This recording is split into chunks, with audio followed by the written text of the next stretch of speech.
Regular scheduled meeting of the Woburn City Council of April 21st, 2026. Before the meeting begins, please silence your cell phones and note that this meeting is being recorded. For those able, if you could stand for the Pledge of Allegiance. I pledge allegiance to the flag of the United States of America and to the republic for which it stands, one nation, under God, indivisible, with liberty and justice for all. Madam Clerk, if you could call the roll. Council Amara. Present. Council Demers. Present. Council Dillon. Present. Council DeMambro. Present. Council Ferrulo. Present. Council Mercer Barone. Present. Council Papalato. Present. Council Viola. Absent. President Toro. Present. Make a motion that we dispense with the reading of the previous meeting's journal and approve. Second. We have a motion and a second. All in favor? Aye. Motion carries. Make a motion that we suspend the rules to take the next matter out of order, which is the communication regarding the Disability Commission. Second. We have a motion and a second. All in favor? Aye. Motion carries. Jen? First item, that item is the communication. Thank you for bumping me to the beginning of your agenda. Just 1 second. Sure.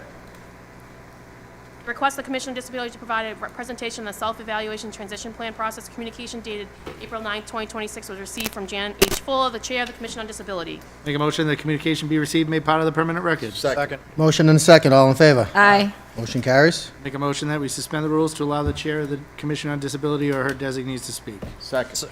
We have a motion and a second. All in favor? Aye. Chair Fuller, floor is yours. Thank you.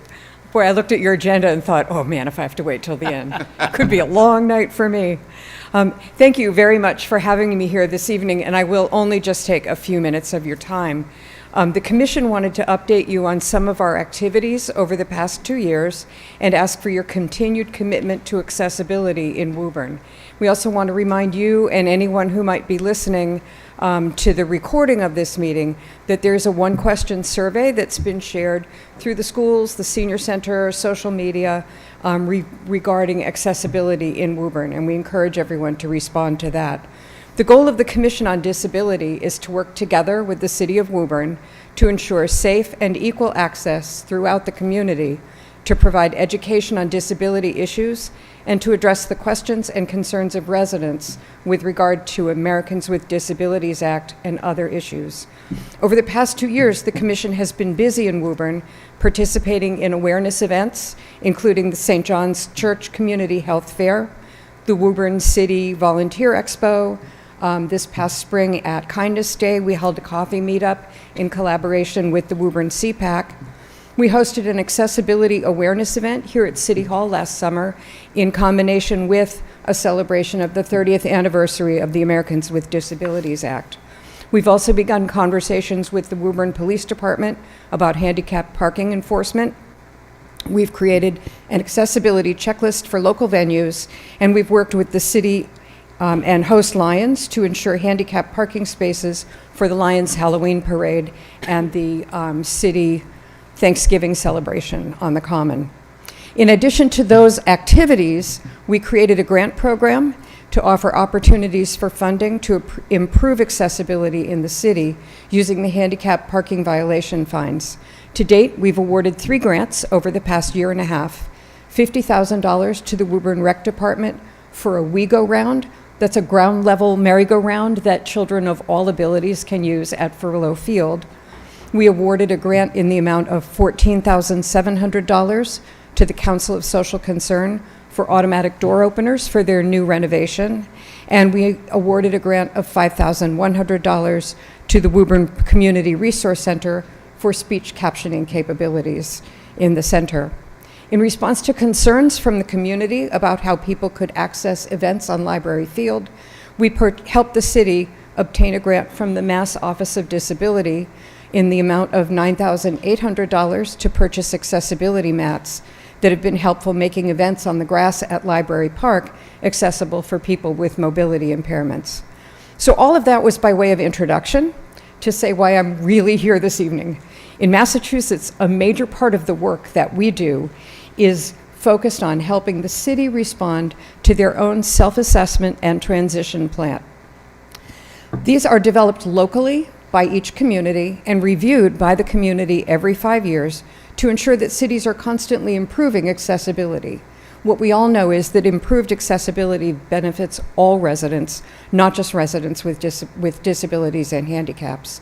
So this year, we also helped the city obtain a Mass Office of Disability grant in the amount of $64,000 to conduct our first self-evaluation and transition plan in 20 years.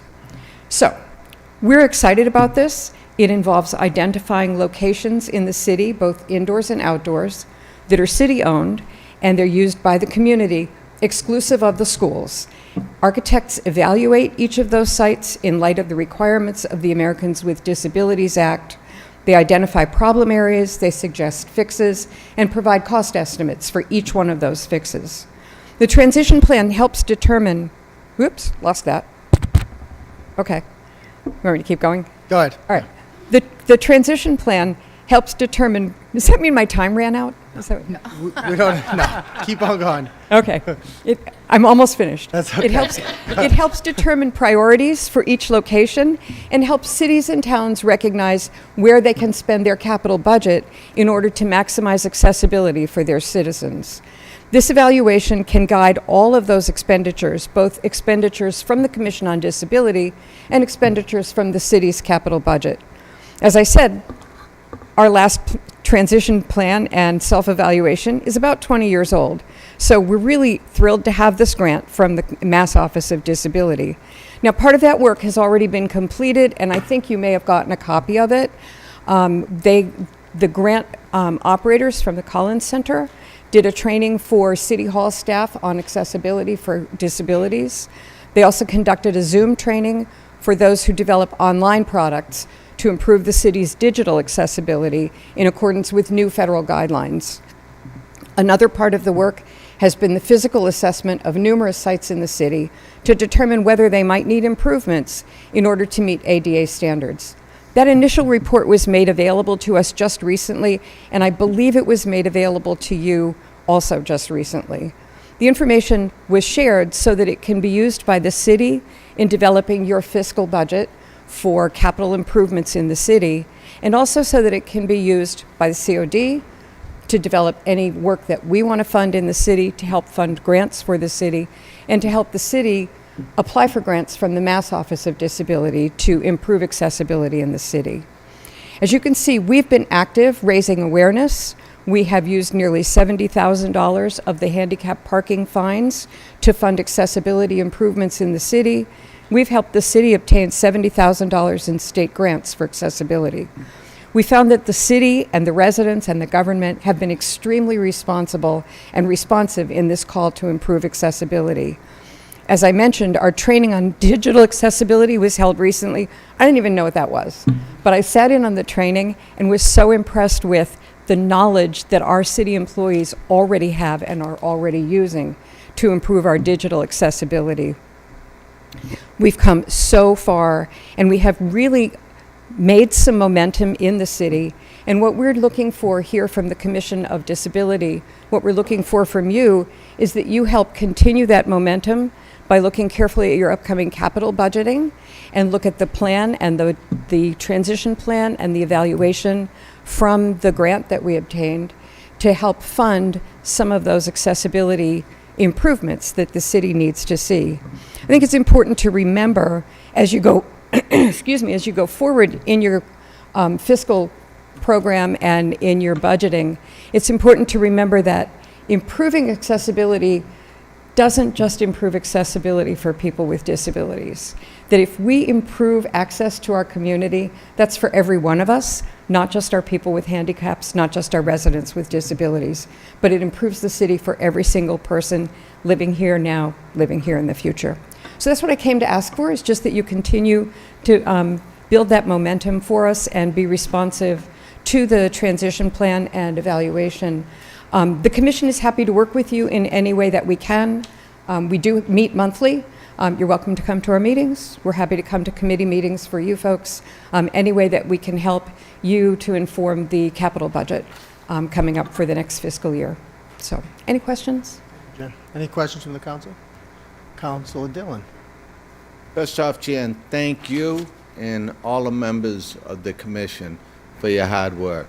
I was fortunate enough to be assigned to be the liaison to the Disability Commission, and I firsthand see how hard that all you folks work. As a matter of fact, some of your meetings outrun our city council meetings, but that's another topic. But you do great work, you do important work. I was very excited when I was asked to be on the liaison to you folks. At the age of 18, I was involved in a motorcycle accident, which ended up with me being in a body cast, a full body cast, for 6 months. So albeit it was only 6 months, it always left an impression how you depend on somebody else, not only an individual, but the whole community, especially when you're not at your full capacity. So you do important work, and I'll help any way I can, and thank you to all of you. Thank you. It doesn't look like anyone else. And from the chair, Jen, I was fortunate enough to serve on the commission with you prior to being elected to the council. And this was right after COVID, or right out of COVID, I would say. And it's awesome to see how active and engaged the commission is since I was on, and the great appointments that Mayor Kunkin has recommended to us, and all the great things that you've done and you've mentioned in your speech. So thank you, and I certainly look forward to working with you or collaborating with the commission moving forward. Thank you very much. Thank you all for your time this evening. Jen, thank you for your work. Thank you, Jan. Have a good night. Good night. Make a motion that the matter be received and placed on file. Second. Motion and a second, all in favor? Aye. Motion carries. Make a motion that we return to the regular order of business. Second. Motion and a second, all in favor? Aye. Motion carries.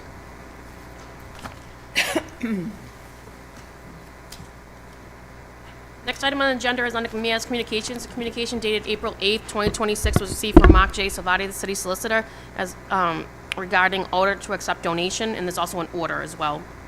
Make a motion that communications be received, made part of the permanent record. Second. Motion and a second, all in favor? Aye. Motion carries. Make a motion to suspend the rules to allow His Honor the Mayor to speak. Second. Motion and a second, all in favor? Aye. Motion carries. Mayor Kunkin? Thank you, Mr. President.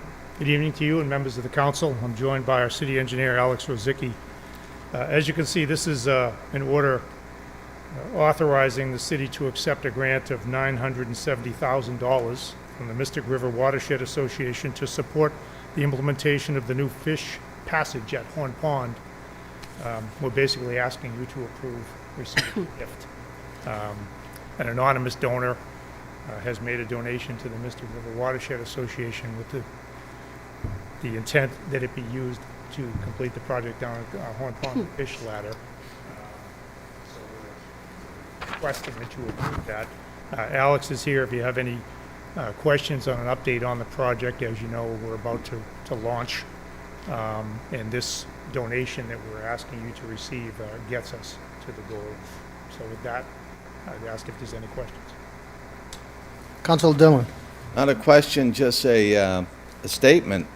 Thank you to Mystic River Watershed Associations for all they do in partnership with us throughout not only this project, but so many, and they follow me right through, and they're a pleasure to work with. Thank you to Alex and his City Hall team.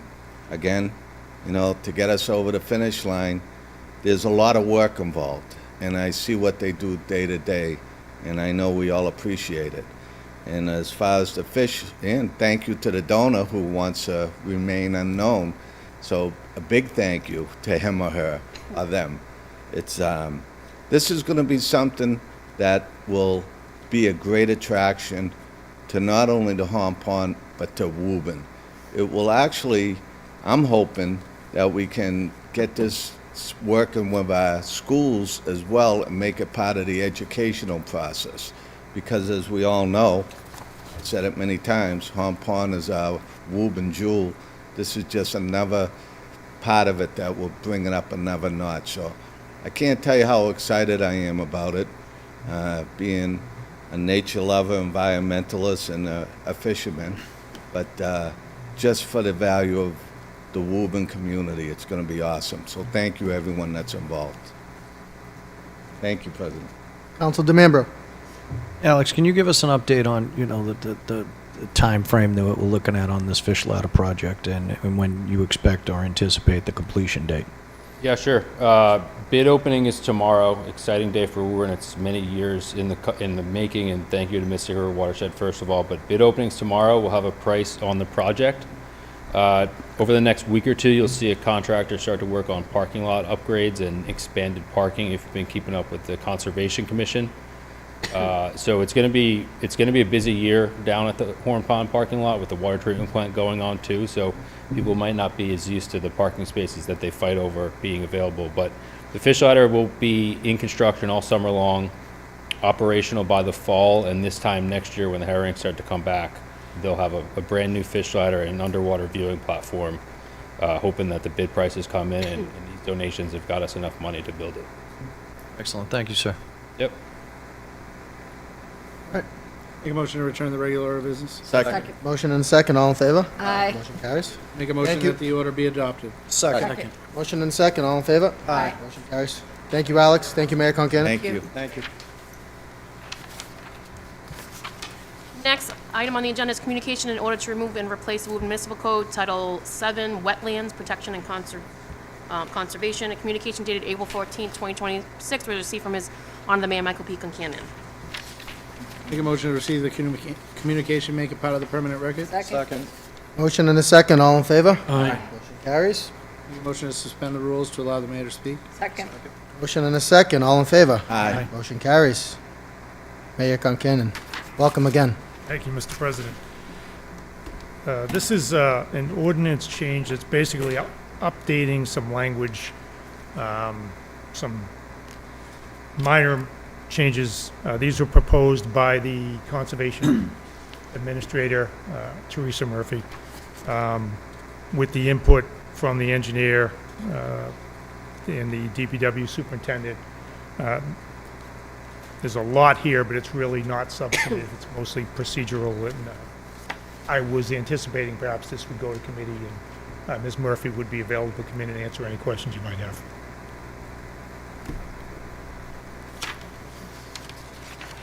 Make a motion to return the regular order of Oh, business. I'm sorry. I'll withdraw. Thank you. Council Ferrullo, If this goes to committee, is it possible it could be a red line version sent to us prior to the committee meeting? we have, Evan, I'm sorry, disregard. Apologize. Motion to return the regular order. Second. motion and second, all in favor? Aye. Motion carries. Motion that we send this off to the Committee on Ordinance, Charter, and Rules. We have a motion and a second, all in favor? Aye. Motion carries. Thank you. Next item on the agenda is a communication in order to adopt the housing production plan dated April 14, 2026. A communication dated April 14, 2026 was received from His Honor the Mayor Michael P. Concanon, and those are the communications. Make a motion, we receive the communication, make it part of the permanent record. Second. Motion and a second, all in favor? Aye. Motion carries. Motion that we suspend the rules to allow His Honor the Mayor to speak. Second. Motion and second, all in favor? Aye. Motion carries. Getting your Third steps time's in, a Mr. charm. Mayor. Getting your steps in. Evening again. So what you have in front of you is the order to adopt the housing production plan. We've discussed this a few times now here in the chamber, a presentation from Jen Goldson, and we've also had the committee meeting where we've gone back and forth, received some feedback from the city council. The order that you have in front of you is the final product. It incorporates the comments we've received. Specifically, there were some comments from Councilor Dillon regarding veteran status that's been incorporated into this final draft. As we've said before, this is a requirement that we submit to the state.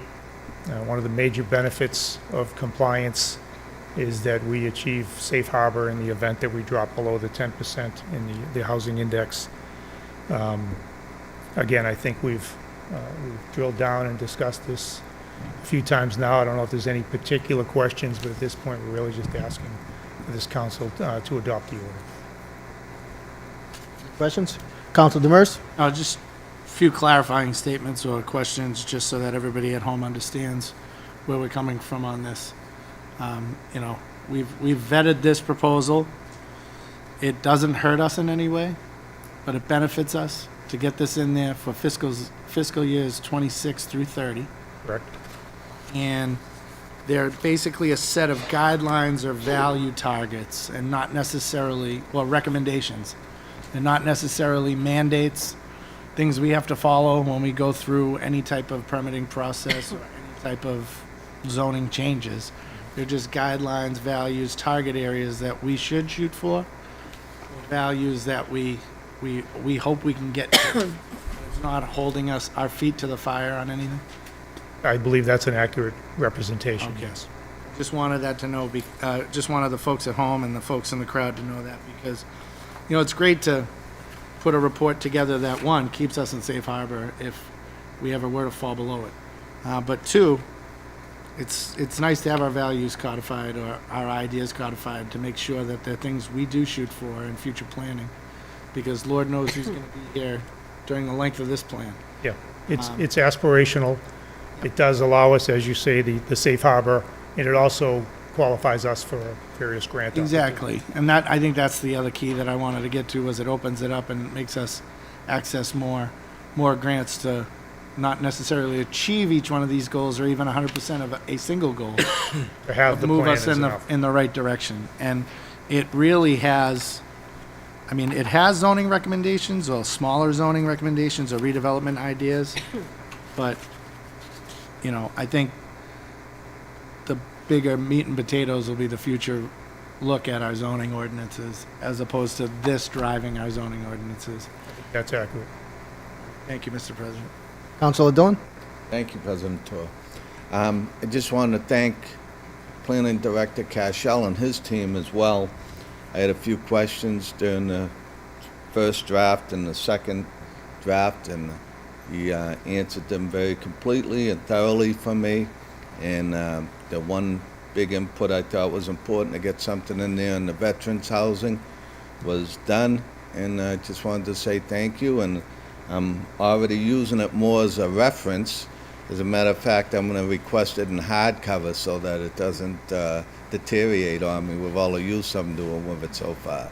So, all kidding aside, thank you, good work, and look forward to even improving it in the future. Thank you. What is the will of council?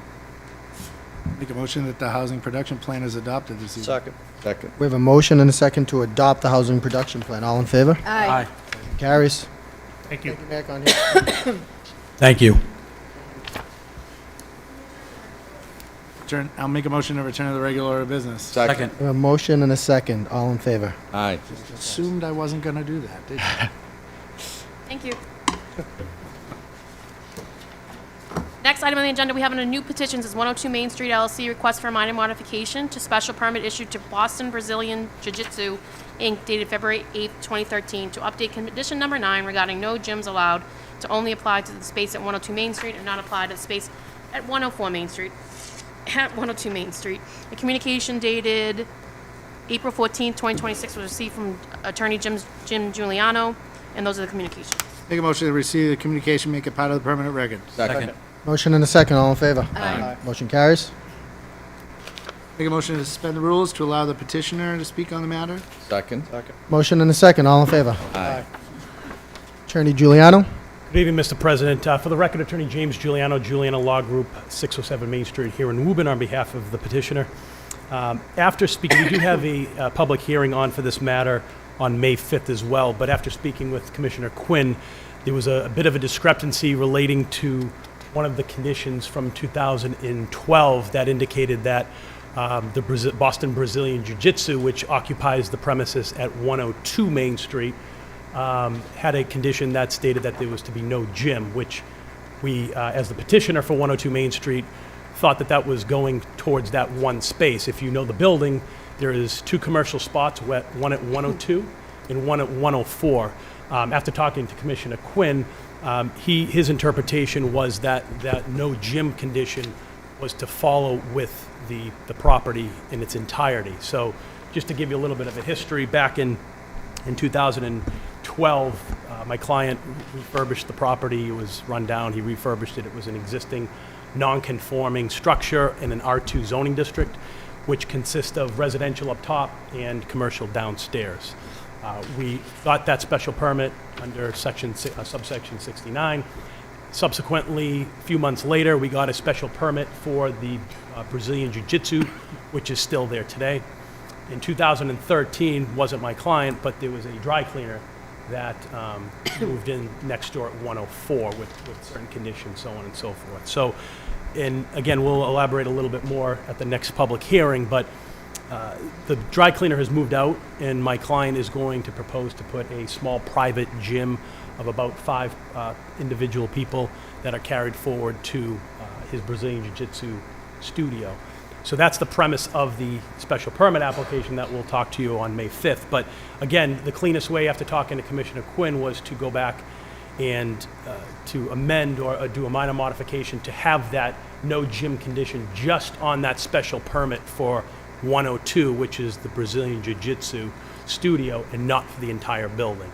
I think, quite frankly, the addition of the dry cleaner is more of a detriment to that neighborhood. Toxins, things like that. What we are putting in there is less detrimental to that neighborhood. So we're just simply asking in preparation for our next hearing that we get a modification, a minor modification, to just extend it to that one special permit in that one space at 102. Okay. Councilor Demers? Thank you, Mr. President. So Attorney Giuliano, I guess my question would be what, on the other side where the dry cleaner was, what is the petitioner's definition of gym going to be? Is there going to be mats where he gives private instruction? Is there going to be gym equipment? Yeah, so when we hear that petition, yes, so I'll get into it, but yes, it's going to be specific one-on-one sort of instructional gym time with individuals pretty much carrying over from the Brazilian Jiu-Jitsu studio that he currently trains right now.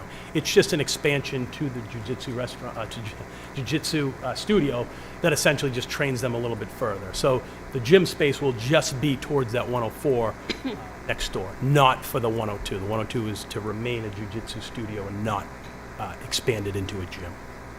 So it will be private, just for those students. I don't see any problem with the minor modification this evening. Councilor Dillon? Maybe an unfair question, Attorney Giuliano, but I'll ask it anyways. What do you think the original concern was about no gym there?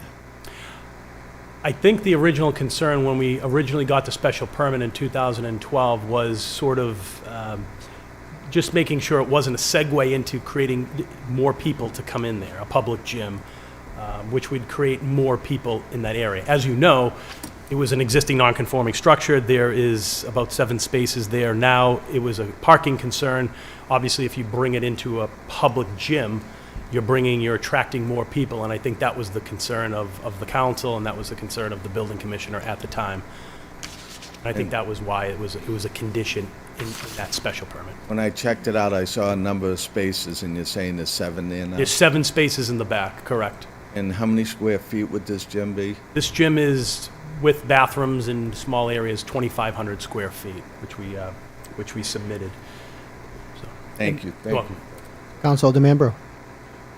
So just so we're clear, there's no other type of equipment, any type of free weights, any type of strength training. It's just more hand-to-hand instructional of the jiu-jitsu. So 102 Main Street just has mats and, no free weights or anything like that. That wasn't the intent. But obviously the intent of the modification is to carry forward our special permit for the next hearing, which will require special equipment for lifting, for working out in connection with, but it's just to that space at 104, not both. So when we're talking equipment, we're talking Nautilus equipment, free weights, things of that nature, benches, Nautilus equipment. Racks, correct. Racks, all of that type of stuff.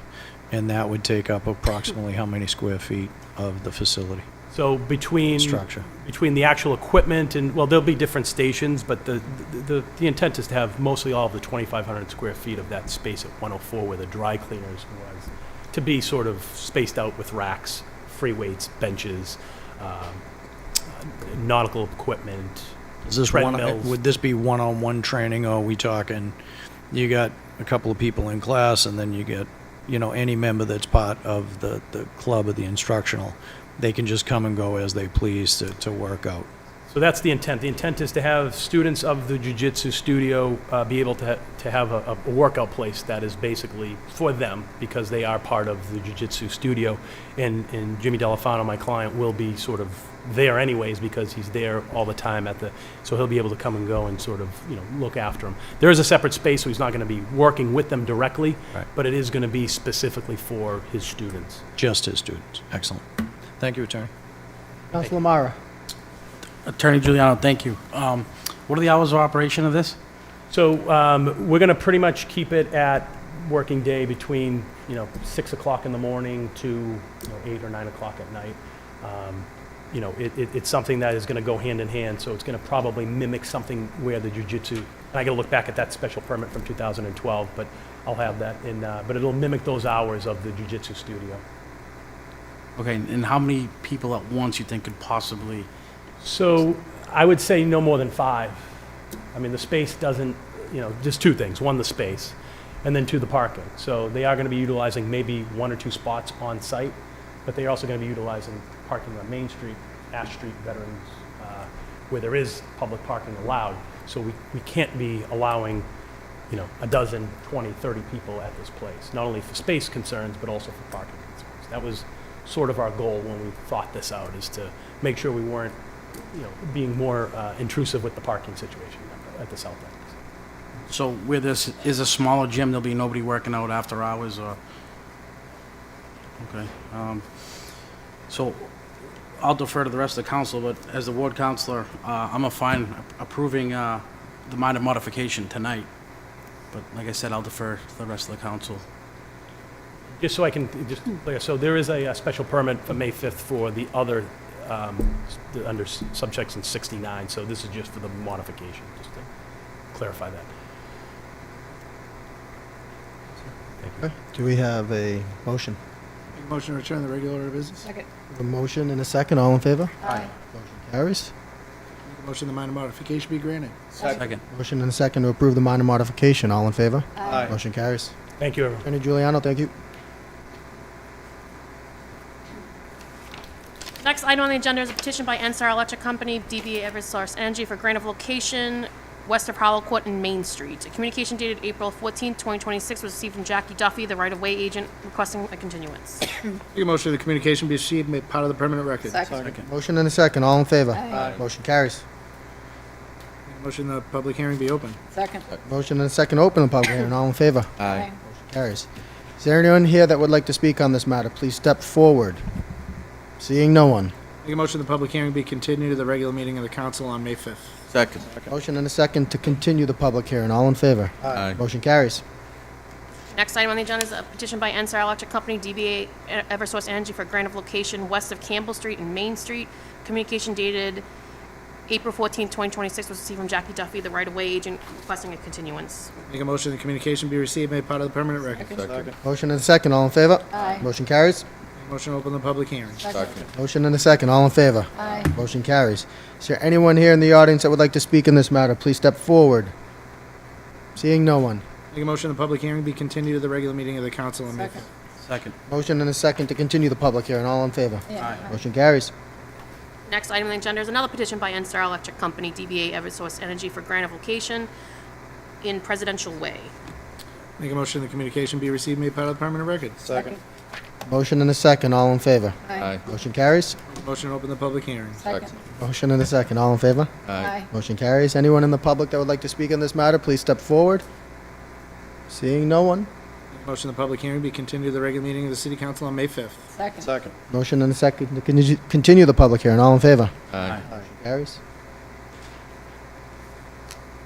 Next item on the agenda is a petition by CB Silva LLC for special permit under the Woburn zoning ordinance, section 5.1, subsection 69, section 7.3, section 7.4, section 15, to allow the alteration of existing two-family non-conforming structure in the groundwater protection district at 43 to 45 Church Street. A communication dated April 15, 2026 was received from John Cashow, the planning director. Make a motion the communications received, made part of the permanent record. Second. Motion and a second. All in favor? Aye. Motion carries. Good evening. For the record, Attorney Joseph Tabby, Woburn and Redmond, 500 Unicorn Park Drive in Woburn, here on behalf of the petitioner. The petitioner is the owner of the property at 4345 Church Street. The petitioner is not the original owner or part of the group that filed the special permit petition for a three-family in 2017. Petitioner took title to the property in 2024 with a building permit for a two-family dwelling to rehab the existing property into two-family dwelling. Unfortunately, the building permit had expired. As a result, we appeared before the council last year, and the zoning ordinance was amended to allow for limited special permits for non-conforming uses that were limited to residential property. So tonight, I just want to make a brief presentation. Councilor Demers and I have been trying to find a mutual date to hold a neighborhood meeting that the council will talk about in a few minutes.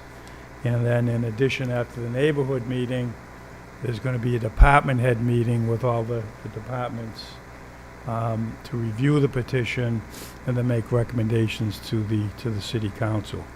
So what I'd like to do is just give you a brief overview of the proposal, and then hoping this will go to committee where we can have further discussions after the neighborhood meeting. So the petitioner is requesting a number of special permits, specifically under 7374 and Section 15 of the zoning ordinance, to allow for the alteration of the existing two-family non-conforming structure at 4345 Church Street. Structure is non-conforming because of, most of the setbacks, and then the use is non-conforming because the use hasn't been used for over a 2-year period as required under Section 7.4, the property being in an R2 zoning districts. This property was built back in the 1900s, and what the petitioner is seeking to do is to rehab the existing two-family dwelling into two condominium units, with each unit containing a two-car garage. So there'll be two off-street parking spaces for each unit. Each unit will contain on the ground floor, there'll be a garage, laundry room, and half bath. First floor will have a kitchen, living room, dining room, and bathroom.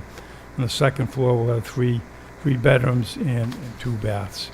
The end result will be rehabbing an eyesore in the neighborhood with the use that's consistent with the general area. So what I'd like to do is just stop there and answer any questions. Council Demers. Thank you, Mr. President. So, when I was sworn into the city council in 2020, I think my email was up and running for 25 minutes, and my phone was on the website for about 15. And I already started hearing from the neighbors about this eyesore, because it was something that I inherited from my predecessor, Councilor Mike Anderson. I met with the neighbors. We had a wonderful little neighborhood meeting in one of my constituents' backyard, and I listened to their concerns that this was a problem. Unfortunately, between COVID, multiple property owners where the property had been changing hands, and even had our building commissioner chasing after somebody regarding, better business actions and taking action against them legally. Finally have an owner that wants to come forward, reach out to the neighbors and work on something. And, it might not, off the top of everybody's head, it might not be something that they're too fond of right now thinking about it, but what I'm hoping is, working with the neighbors, getting a community meeting to go, which we're gonna be planning for next Thursday. I'll get a letter out to all the neighbors that were concerned the first time, and everybody on the street, just to invite you folks for candid conversation with the petitioner, so that we can hopefully come to some sort of solution there, because you folks have had enough in that neighborhood. You deserve to be looking at something that is modern, that is clean, that is safe, and also helps with your property values as well, and isn't the eyesore, the impact on your quality of life in the neighborhood. So I'm looking forward to that community meeting. We'll take your concerns from that community meeting, and we'll sit down with Attorney Tobby and meet with all the Woburn department heads. That's fire, police, engineering, planning, and just make sure that we come back and incorporate any concerns you might have into the proposal. We'll have a committee meeting where anybody on the council can make amendments to the special permit. We can talk about conditions to that special permit. And then hopefully we'll finally get to the finish line. And God willing, with the economy the way it is, this petitioner will be able to do something that beatifies the neighborhood. So I don't want to take up much more of my colleagues' time, but I saw many of my constituents and neighborly friends over in the crowd, and I wanted to make sure that they knew where I was coming from before any discussion occurred on any of the tenets of the proposal. Thank you, Mr. President. Councilor Dillon? Good, Oh, I'm thank you. sorry. Okay, seeing no one. I'll make a motion to open the public hearing. Second. Got a motion and a second, open the public hearing, all in favor? Aye. Motion carries. All right, Mr. President, just before public gets up, I'd like to submit 10 copies of the floor plans for For the the motion. proposal. Make a motion that we receive those and make them part of the permanent record. Motion and a second, all in favor? Aye. Motion carries. There's also elevation plans included in here as well.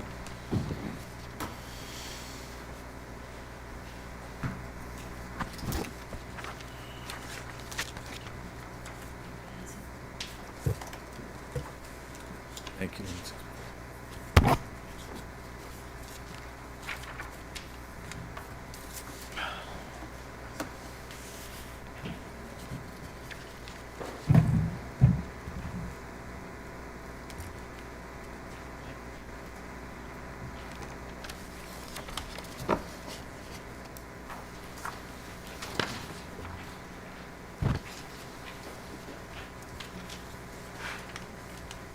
There, anybody in the audience that would like to speak on this matter, please step forward. Ma'am, if you could just speak into the microphone and state your name and address for the record, please, that'd be great. Good evening, everyone. Kathy Kenny, Manning Street. So I just want to clarify that we are tabling this for now until we have the neighborhood meeting. So I don't need to bore you with all my questions tonight, right? Well, you may if you want to, but you don't have to. Okay, as long as we'll have an opportunity for that before anything is voted on. Okay, Yes. all right, thank you. 1 sec. Yep, go ahead. Just Councilor for Mercer Bruin? clarification, may I, President? Just for clarification, anything you say in a neighborhood meeting just gets written down on a piece of paper. Right. Everything you say here tonight is part of the permanent record. So you may want to take an opportunity to speak. Okay, then I will just give you my questions now. Sorry if they're repetitive, Joe. But my main concern is the fact that there is a huge hunk of ledge or rock sitting in the first floor of that building. At least there was, every time we got a little peek from the prior owner when they were working on it. So my questions have to do with that, how that rock is going to be removed, if there is blasting involved. If there is blasting involved, what precautions are taken so that the neighboring homes on either side, behind, kitty corner, are not affected by the blasting. And again, if there is blasting, if the neighbors could receive notification of when that would happen, as we have babies and pets in the neighborhood who could be greatly disturbed from that. So those are my questions right now. Thank you. Thanks, Kathy. Is there anybody else in the audience that'd like to speak in this matter? Please step forward.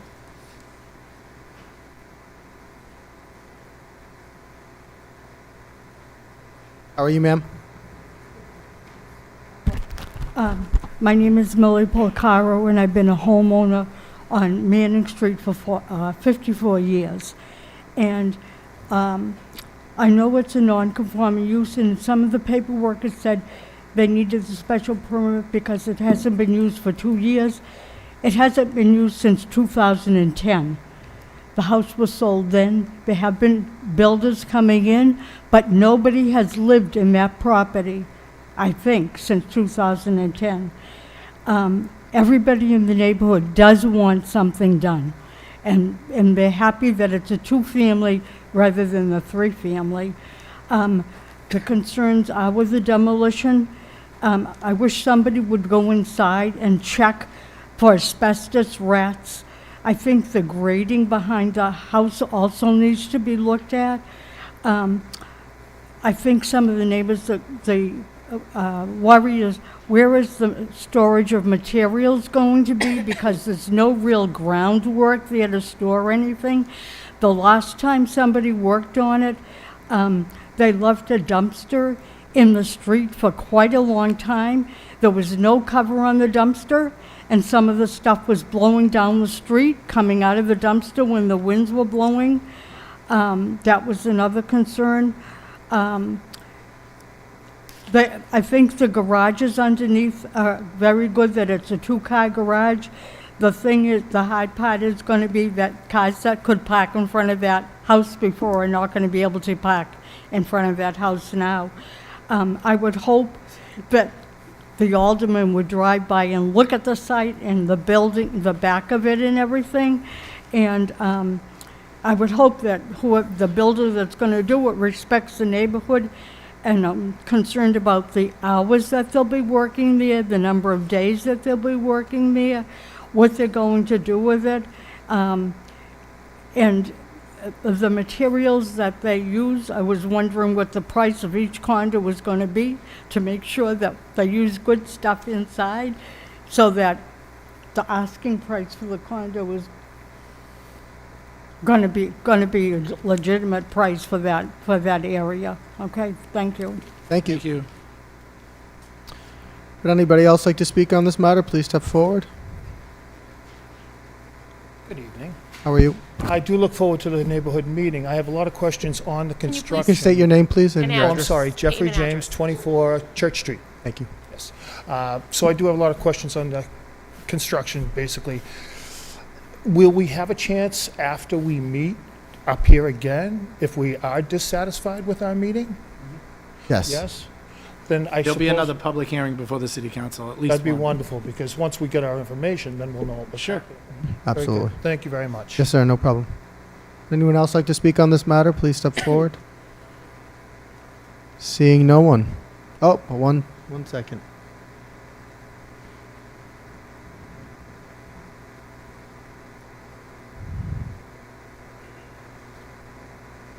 Good evening. My name is Catherine Shaughnessy. I reside at 31 Scott Street in Hammond Square, and I know this property well. It's in Hammond Square. My mother grew up in a house right next door to this property. I'm glad to see, and I remember it when Alderman Anderson was the alderman, when they were going for the three-family. So I'm glad to see that it's going to downsize to two-family. My concern is the parking. I don't think a two-car garage is enough parking. It's a big structure, three bedrooms, and I think you all know what a situation we have in that neighborhood, Hammond Square, with parking.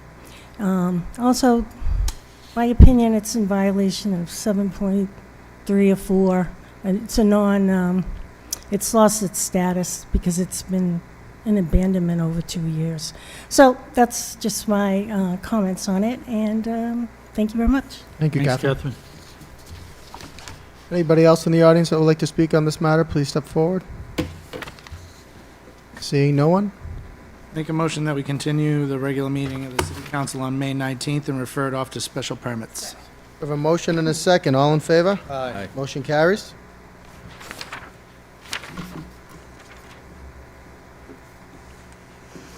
Next item on the agenda we have is 20 Franklin Street Trust for a special permit on section 5.169, section 7.3, and section 15.7 to raise a pre-existing non-conforming three-family structure damaged by fire and to construct a new three-family dwelling in the groundwater protection district at 20 Franklin Street. President Toro? Yes. Just an FYI on this matter, Council DeMambro cannot vote but may participate. Make a motion that the And communication... also, I have to, Oh, sorry, the sorry. communication, there was a, Thought sorry. you said it already. Thank you. Attorney James Giuliano actually submitted updated plans dated April 14, 2026. I'll make a motion that all communications received made part of the permanent record. Second. Motion and a second. All in favor? Motion carries. Attorney Giuliano? Good evening, Mr. President. Again, members of the council, for the record, again, Attorney James Giuliano, Giuliano Law Group, 607 Main Street Yep. here in Woburn. Ma'am, you could have the conversation outside of chambers, that would be great. Thank you. Usually loud enough then, but thank you, Mr. President. On behalf of the petitioner, so we did submit revised plans, if you recall. We were on a special permit for section 5.1.69. We had a department meeting, which I think was one of the first department meetings in the city, which was very productive. I think this is a good step in the right direction for everyone. As a result of that, there was some revisions that were requested, mostly by Superintendent Duran, which we submitted, as the clerk mentioned, on April 14th. Those revisions, or those comments to those revisions were done Friday, April 17th, which is last Friday. Our hope was to sort of get those revisions, or comments, questions, revisions back from Superintendent Duran, sort of work with him this week, and then be ready and have everything sort of well-written, well-received for the committee meeting on Monday. I found out that Superintendent Duran is away this week, so that is not going to happen. So in our perfect world, we were going to go to committee on Monday, have everything all buttoned up with Council Dillon, and then come to May 5th special hearing and have a vote. So that's not going to happen, obviously, as a result of Superintendent Duran being away. So our hope now is to have everything buttoned up with Superintendent Duran. He did give some comments that I would like to just read for the record. There's only about 5 of those last remaining items that he wanted us to look after and attend to, which we did supply back to him today. We didn't submit that to the council yet because obviously we want him to have a chance to respond to those. But one was the 5-foot separation for the water lines, which we did show on the plans that were submitted today to him. He wanted us to show manhole covers on the plans, which we did. French drains, he was requesting French drains be added to the bottom of the 3 driveways, which we did add. Sidewalks, he wants us to continue seamlessly the bituminous concrete that is there now, which we are willing to do, and we did share on a cross-section on the revised plan. And lastly, the roadway, he just wants us to do curb restoration and cold planing, which we did make a note on the plan. So those are his only concerns that we did supply and we are amenable to, that we did, again, submit today. So again, our goal in front of the council is to submit those, have Superintendent Duran look at those when he gets back, hopefully on Monday or Tuesday of next week. Go to committee again, May 5th, continue, because then go to the next committee meeting, which should be the following Monday, and then ask for a vote on the 19th. So it's more of a timing thing with committee and the special hearings is what we're doing. So obviously, we can answer any questions tonight that the council has. We are requesting a continuance to the public hearing on May 19th as a result. Council Dillon. Thank you. Thank you, Attorney Giuliano. In this time that we have now, I reach out to you again, and I know you've been doing this, but let's really try to nail down and tighten up any concerns the direct abutters have, and so that when we go to a committee meeting and then we hear in chambers, we feel confident that they're satisfied to the best of your ability and the petitioner's ability, that we're good with them. I have other things, but at this point I will wait until we go into committee and then in front of in chambers and get this squared away. But again, I know you've been doing this, and thank you, but let's really try to nail it down. I know there was a couple very recent developments and requests that you're dealing with. Thank you, and let's get it done. Yeah, and just to be candid, the request we got, I think it was yesterday or Friday, today's Tuesday, was regarding rights to an easement. And obviously, not within the jurisdiction of the council. We are looking at it as something that just got brought up to us. We're not dismissing it out of the gate, but we do want to look at it. And I can assure you that everything that we're committing to will be buttoned up by committee so that we can basically, on the 19th, put everything, package it up with a bow and ask for an approval on the 19th with everything clean. And again, anything in that retaining wall, I'd like to see that satisfied. Yeah, that Councilor Dillon, we already agreed to, and we will again reiterate that. But that is not a problem. Good for now. Thank you, President Toole. Public hearing? Second. Motion and a second, open the public hearing. All in favor? Aye. Motion carries. Is there anyone in the public that would like to speak in regards to this matter? Please step forward. Ma'am, just a reminder to state your name and your address, please. I'm Liz Pasek, 16 Franklin Street, and this time I brought my water bottle. So I know we're kind of far down the road, but these are some points that I don't think we didn't fully articulate the first time we had the chance, and I'd like to now, as you say, get it on the record. First, I've noticed that there's no fire insurance report appraisal on this house, saying that if there was a 50% or more damage done that would affect the appraised value of the house. And it was my understanding that that was something that is frequently required before we continue down under, down this path. There was an appraisal obviously done after the fire. It was paid out. I know that guy's name's plastered all over the house, but there's no appraisal in the jacket in the building department. And since that fire in December of 2024, there's been probably additional damage done to the interior of the house as all the windows have been left open. It's been unheated for a year and a half. So I would anticipate additional damage that I wouldn't want lumped in and blamed on the fire. And certainly, even though the garage was boarded up, there was no damage to that, so that should not be included. So, it's my understanding that this appraisal report is going to itemize and be very specific about the fire damage so that we can basically obtain the assessed valuation properly and fairly before a special permit can be granted.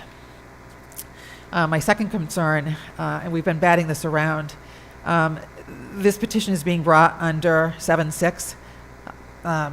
It should be being brought under 7.6. It's being brought under 7.3. And it just seems like it's a real clear attempt to circumvent the current zoning ordinance written specifically for fires in a non-conforming building. It just seems like they're picking the best parts, cherry-picking the best parts out of 7.3 to avoid dealing with the realities of dealing within the framework of 7.6. I know that in looking back in the last year or so, it seems like this is a legal strategy that's really been testing the Woburn waters, as it were, as far as how far we can push 7.3. But this particular petition is by far entering a brand new territory, allowing the size of this house outside the footprint. It's more than 4 times larger than the original house. And it just seems like that is far outside the scope of 7.3. And it really seems like it should be redone under 7.6. I think that allowing this to continue under 7.3 will set a very, very dangerous precedent, and I think it will open the floodgates for very dense development, and we don't want that on Franklin Street, So, without the insurance certificate showing the valuation decrease, it cannot be rebuilt as a 3-family if it's raised. It's in an R2. And otherwise, it has to be rebuilt on the same footprint. And like I say, this 1,500 square foot house is like 8,000 square feet footprint. Or build a 2-family conforming house. Build another duplex. We're a street with single-family and 2-family duplexes for the most part. When I looked through the tax database records, there is one old grandfathered 3-family house on Franklin Street. That's it. We're not a bunch of 3-family houses, as it has been alluded to by some people. So, the other thing that I think we've talked about, Jeff has been acutely aware of and trying to campaign for us. The size of these basements, if you look at the floor plans, is huge. All 3 of these townhouse units can have ADUs in the basement. And despite how much we would want to emphatically say you can't build an ADU here, there is nothing legally that can be done to stop anybody, either on the primary deed or once it's in a condo association deed. You can't take that right away from somebody legally. So now you're looking at 3 units with 3 ADUs. That's 6 units. That is wicked dense, people. And we really have concerns about that. And the other thing, before, even if an ADU is not done, we have seen it out on the streets behind us and around. We have witnesses' houses. It probably started really becoming apparent during COVID, and it's getting worse. How many houses have multiple tenants? They're sharing a house, they're splitting the rent, and it's very common practice with today's high mortgages and rents. That's how people are getting around. And you see these houses, and they're jammed with people. They have way more cars than you'd anticipate for, a 3-bedroom home. So that's the reality, and that's what we're seeing in our neighborhood, behind us especially. Franklin Street has come a long way, baby. We've been there 38 years, and we're quite a little neighborhood now. It's amazing to see the changes. The families, yes, we're a mix of residential and rental. We're young, we're old, we're families, we're singles and dogs. God almighty, do we have a lot of dogs. But I think that's a good sign. It's a sign of a good neighborhood. And certainly we have had, as Jeff's heard, we've had people in the past who've really had their problems. We've tried to support them as best we can. But it's really, it's a historical old street, but it's single and duplex homes. And it just does not need a 3-unit townhouse with the potential for 3 ADUs right in the middle of it. It just, it is way too dense, and it will be detrimental to Franklin Street. There will be increased traffic. There will be major parking issues with no on-street parking. Thank you, Chief Ferrulo. And that's 24/7. It's like neither side. These have 1-car garage. Back out, you have 1 car in the driveway. There is no wiggle room to finagle a car out of a driveway, out of a garage around a car in a driveway. These people will be doing the car shuffle nonstop. Or they'll be parking in the setbacks, or making their own driveway on this nice front lawn that's being proposed, or parking illegally on the street. These are 3-bedroom, and yes, the middle unit is now 2, but that walk-in closet's 120 square feet. How easy that would be to go back to a 2-bedroom, to a 3-bedroom. There just isn't enough space. And what kills me is, in looking at the ADU law briefly, because we're so close to a bus stop, you wouldn't even have to have an additional parking space. So you potentially could have 6 units with basically 2 parking spots in front of each building, a garage and a parking spot in front of each side. This is not a recipe for success, people. And then you add snow in, holy moly. So it really, the increased parking, the increased mess with the parking, the traffic, everybody's favorite cut-through street is Franklin Street. And, we got it when we moved in there. Our kids didn't know what the front door was, I swear, until they were 12. They always went out the back door. But, we've lived there. But, there is going to be a significant increase in noise, and it is not going to fit in at all. And I really think that it is detrimental to the Franklin Street neighborhood. And, I'd be the first to admit the old Franklin Street house has clearly needed updating. I mean, I knew Mary Mantini when we first moved in there. It was the Mantini house in the 50s when they bought it. And I just see that this is a real opportunity to build more homes, a duplex, create 2 nice homes, and really add value to our neighborhood. And hopefully it'll last for another 150 years. I think that the duplex we would welcome. It would be consistent with the general area. And, you just heard people talking on the petition for 4345 Church Street that was a 3-family, and now it's going to be a 2-family, and the neighborhood's embracing it. Because you know what? It fits in. That's what we're looking for, and we would welcome working with this developer. He's clearly very talented, knows what he's doing, but I really think that in this particular situation, the duplex would really limit our exposure to ADUs, to the really dense population, and I really think the petition should be looked at carefully to see why it's not under 7.6, not 7.3. And I thank you for your time. Thank you. Thanks, Liz. Anybody else in the public that would like to speak on this matter, please step forward.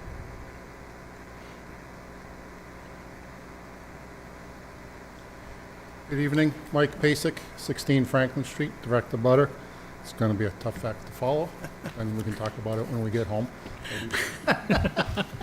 Anyway, Liz covered most of the nitty-gritty details. A couple of things that are left out. Jeff, you addressed it a little bit earlier. The retaining wall. Since we've started talking about this, I've been bringing up the retaining wall.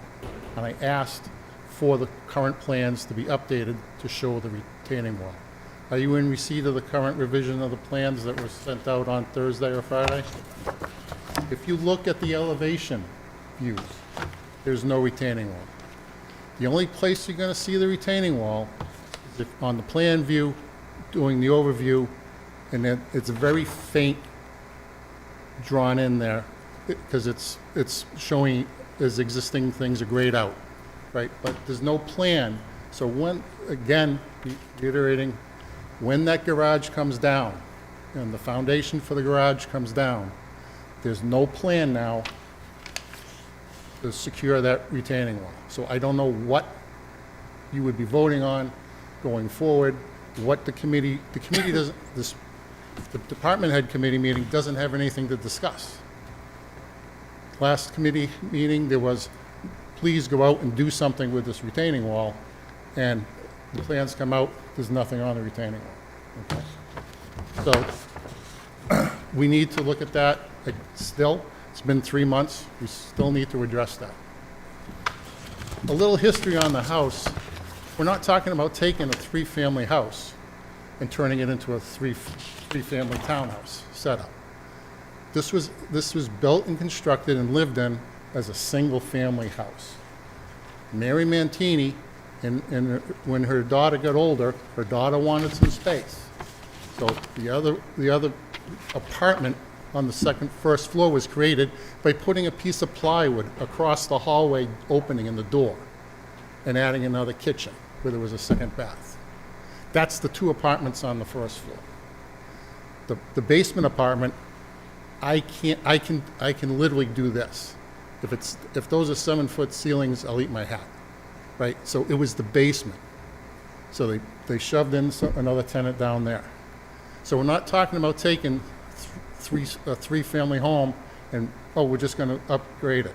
This is a single-family home built for single-family usage in an R2 zone. And it was stated, in order for this to be considered for renovation, there's no way, I don't see an opening in the ordinances that would allow for you to R3 this.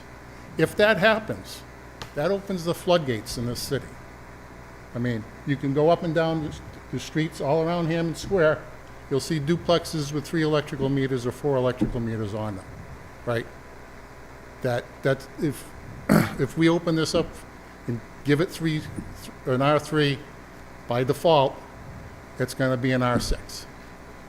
There's no place to park. The snow removal will be incredible, and it's just the wrong fit for the neighborhood. It is the definition of detrimental to the neighborhood, and that's how it should be seen. It is detrimental to the neighborhood, and no other view should be taken. Any questions? Thank you. Have a nice evening. Thanks, Mike.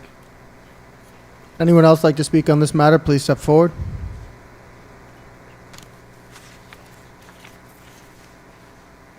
Attorney Giuliano.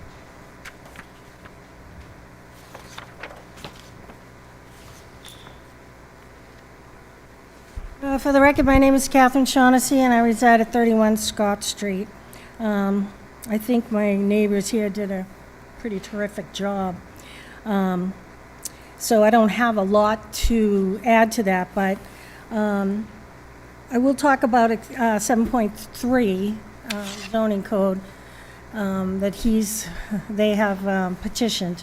The purpose, I'm going to read it. It is stated purpose of this section of non-conforming uses and structures are to be strictly regulated, and that the provisions of this ordinance will be construed and interpreted in the light most favorable to limiting the continuation of non-conforming uses and structures. That's the purpose. And if you read down, and I'm sure you're all familiar with the code, if you read down into the second paragraph, pre-existing non-conforming structures or uses shall not be extended or altered unless the petitioner provides proof that the pre-existing non-conforming structure or use was validly and legally established. And last time that was amended was December 2013. So I keep hearing that it's a three-family, it's a three-family, it's a three-family. No, it isn't. It never was. So a letter was requested of our building commissioner in February of 1995. And I have a copy of it, and I'll submit it for the record. And it simply states, "To whom it may concern, based on my personal observations and a statement by Elizabeth Mantini McGowan, I, Stephen Paris, building commissioner for the city of Woburn, firmly believe that 20 Franklin Street in Woburn has been used in the past as a three-family dwelling." Well, there's a lot of houses in the city of Woburn that are being used, that are single families or double families being used as three families and four families. That doesn't make them legal. So I looked and I tried to see if there was any records of city council meeting, many minutes, on this subject, making it or voting that it is a legal three-family. I can't imagine they would get it since it's a two-family zone. And I haven't been able to find any of those records. So, you know, if you people can find it, that'd be great. I would love to see those records. So, in my opinion, this is no way a legal three-family. Somebody did someone a favor back in 1995. So this developer is coming into an old established neighborhood, and he makes a living doing this kind of construction work. And I certainly don't blame him for that. He has every right to do that, as long as it's not detrimental to the neighborhood and the neighbors and the people who live there and the people who pay taxes. He can build a two-family conforming structure that fits in the character of the neighborhood and still make money. And I don't know why everything is always about money, money, money. I think we should start thinking about the people, the quality of life, the citizens who pay taxes in this city and who vote. Thank you. And I'd like to submit this to the city clerk. Second. Motion and a second. All in favor? Aye. Motion carries. Pass it around, Lindy.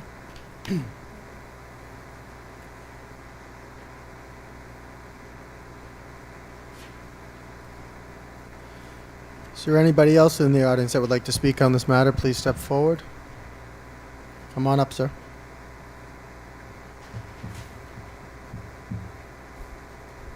William Velasquez, 36 Center Street. I just got a quick question, because I just heard about Attorney Giuliani, I believe. Anyway, he was saying about French drains and stuff. I live not right behind it, but close. And it's a little river back there when it rains and stuff, so I have yet to hear anything about what they're going to do in the backyard or like towards the back and drainage or anything like that. And it's a little concerning for me. We get flooding as it is, and it's not a good situation. And as far as like the third apartment, I grew up there, and I knew that little apartment. That used to be like our little hideout and stuff, because the lady that owned it used to let us go over there and stuff, and it was pretty much a storage converted into an apartment, which now I see, it's definitely a two-family home. And I looked at, I can't think of the address, but there's a good size two-family that got built on Park Street. That's huge. I was like, it used to be a park, and they made a enormous building there, so I said, wow, another, and a third to that would be like insane. But, it's, a two-family would be fine, but a three-family would be like, be an overkill, and that's all. Thanks, Willie. Is there anybody else in the audience that would like to speak in this matter? Please step forward. Seeing no one? Thank you, Mr. President. If I just make one point from the comments. So Section 7.6, as the council does know, appraisals are needed, values are needed. I wish we were applying under 7.6 because it's an easier threshold to meet, but the threshold under 7.6 is basically a carved-out ordinance that is for the footprint, basically just putting back what was burnt out. We're not simply going after or applying under 7.6. So there's no appraisals that are needed. There's no values that are needed. So I just wanted to clarify that point. But other than that, I'll let it rest until committee. Councilor Dillon. Thank you, President Tour. I'd like to make a motion to send a communication to the building commissioner to get his professional opinion directly on whether or not there can be an ADU in the basement of any one of the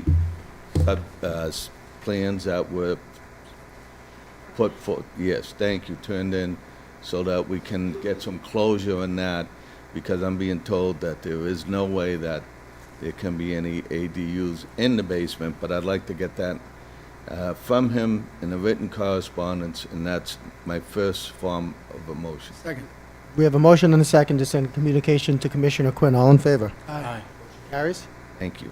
My second motion I'd like to make is to get his opinion on the legality of the three-family status as it sits today. Zoning Would we opinion? want to do, Zoning. Thank you. want to do that to Commissioner Quinn, not to Attorney Salvati? City Solicitor Salvati? Is that just- How about both?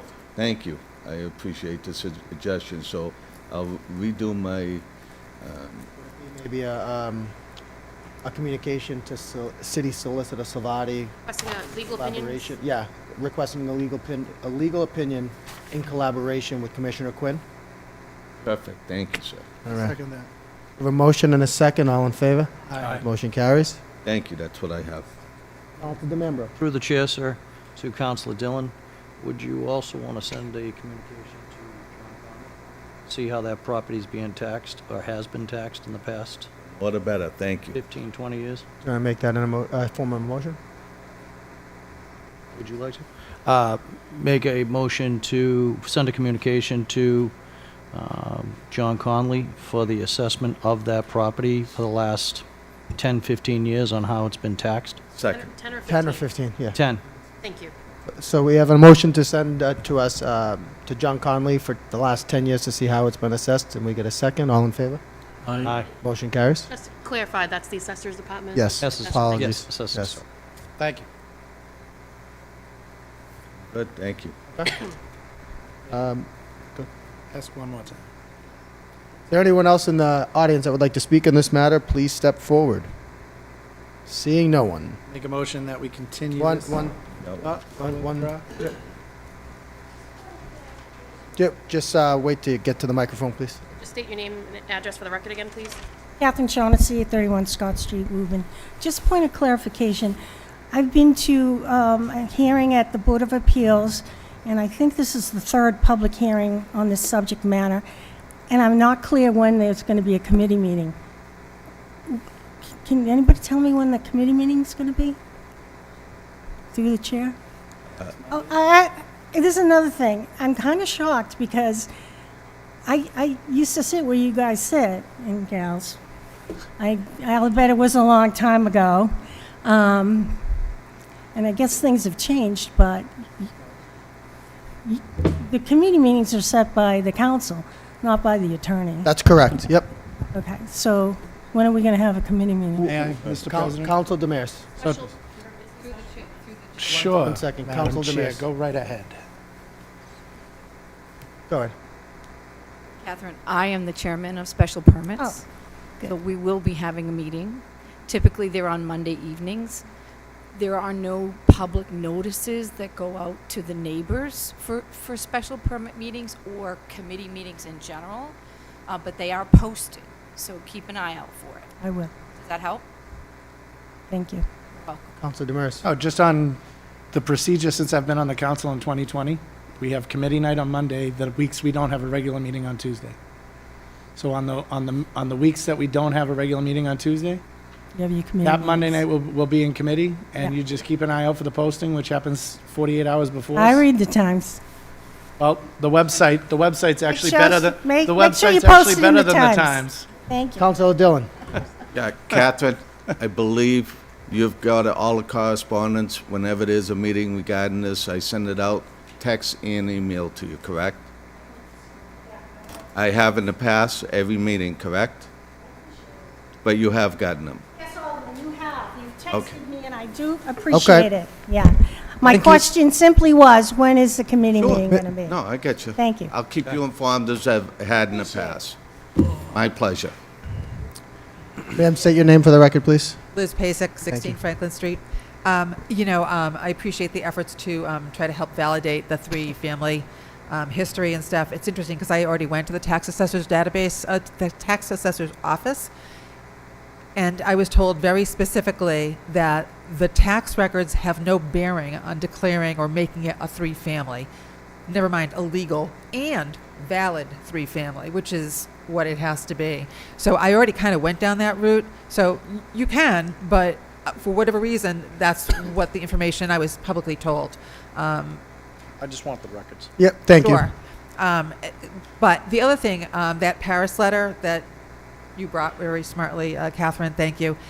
It specifically references basically a statement, an affidavit by Mary Mantini's daughter, Elizabeth Mantini McCune. That letter was not directly attached to Paris's letter. It doesn't discuss what was in it. It simply says she has a statement, and that letter has disappeared. That is a key part of the evidence that has been lost, and I have had many conversations with the folks in the building department. They cannot find it. So a key piece of that letter, adding validity to being a three-family, is missing. Number one. And number two, just to kind of hammer home on what Catherine was saying about the legality and validity, and tying in with Michael, what he was saying, we know firsthand over the years the structure inside, the layout of this one-family house was literally temporary petitions. When I used to go over and visit Mary Mantini, being my good little neighbor, I'd go over and I'd be knocking on her door. She wasn't there because she had slid the piece of wood over and she was sitting in the other people's front living room visiting, The third floor, the second egress was up through a back staircase into the front apartment.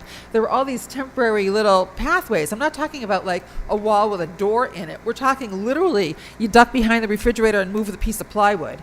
So Mr. Paris appears to have simply written, I see that it was being used as a 3-apartment unit, but he does not say it was legal or valid. And I think that it must have been Mr. Giuliano. If you pull his records on this whole big thing, there are some voter registration records. And I noticed that they were pretty much right after when the Mantinis originally bought it and moved in.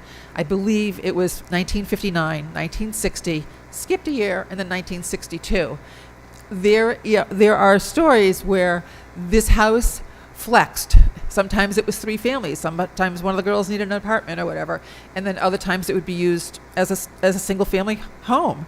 So, if you really want to go through all the records and give me a stack of records, I'll dig through them, the voter records. But, it wasn't always consistently used. And it's very conceivable that they hit a 2-year gap where it was not used as a 3-family. And I don't think the tax records are going to be the direction. It might be a voter registration, or there might be other ways of proving it. But Mr. Paris did not comment on legal or valid. He was asked to do something because the person, Steve Alford, who went to buy it from Mary Mantini, he knew it was kind of questionable as far as a 3-family. He talked to his realtor, not going to name names, and he said, go to the mayor, whatever. And they sat down and came out, and it was a 3-family, and it was sold. And so it was kind of an arrange. It was, I don't know if it went through all the legal processes. I don't know if it went, I don't know what the process is to make it be officially a legal 3-family. Does it have to go in front of here? Is the deed changed all the way back? When did it happen? I think that those would be more valuable pathways to look at for the history of the family. The 3-family, when it became 3-family, I would think the deed would have to be changed. So go dig in Cambridge, land court, right? I'll put that on my list. I don't know. So anyway. Thank you. I'm done. Thanks, Liz. Anyone else that would like to speak on this matter, please step forward. Seeing no one. Make a motion that we continue this matter to the meeting on May 19th. Second. Motion and a second to continue this matter to May 19th. All in favor? Aye. Carries. Thank you, everyone.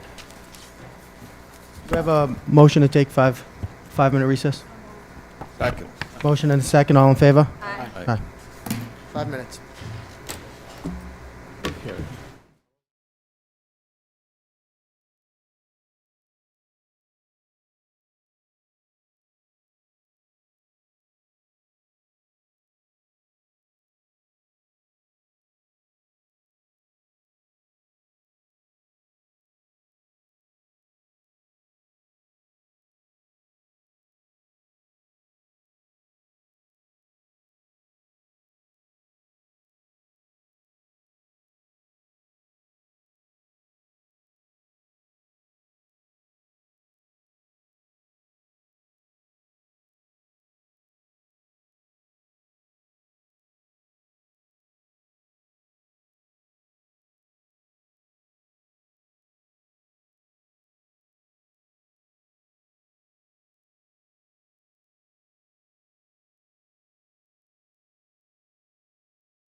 Yeah, I'm gonna. Take the numbers off.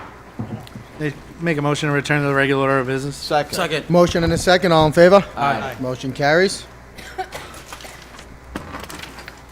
Next item on the agenda is the Pulte Homes of New England LLC proposed zoning amendment to amend Section 28, the Technology and Business Mixed Overlay District to the Technology Business Residential Mixed Use Overlay District. Communication, a committee report from the Committee on Ordinances, Charter and Rules was received back for action.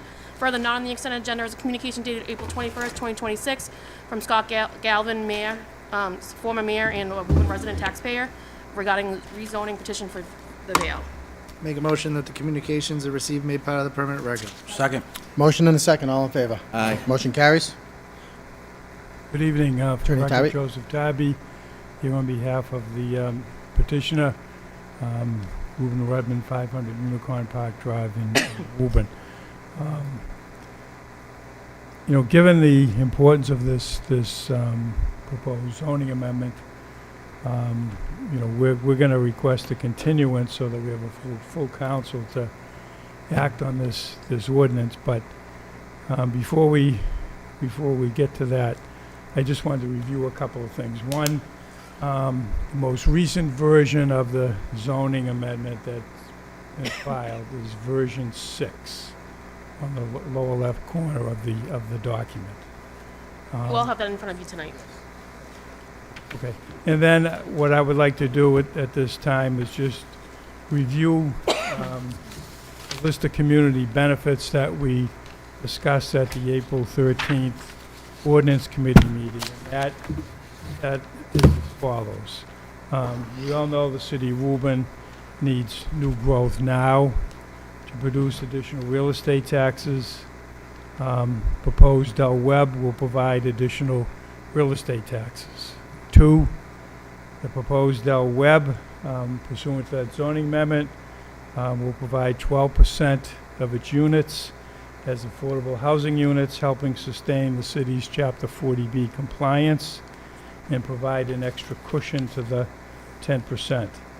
Number 3, 70% of the affordable units, to the extent permitted by EOHLC, will be provided local preference per their local preference program, which includes eligible Woburn residents.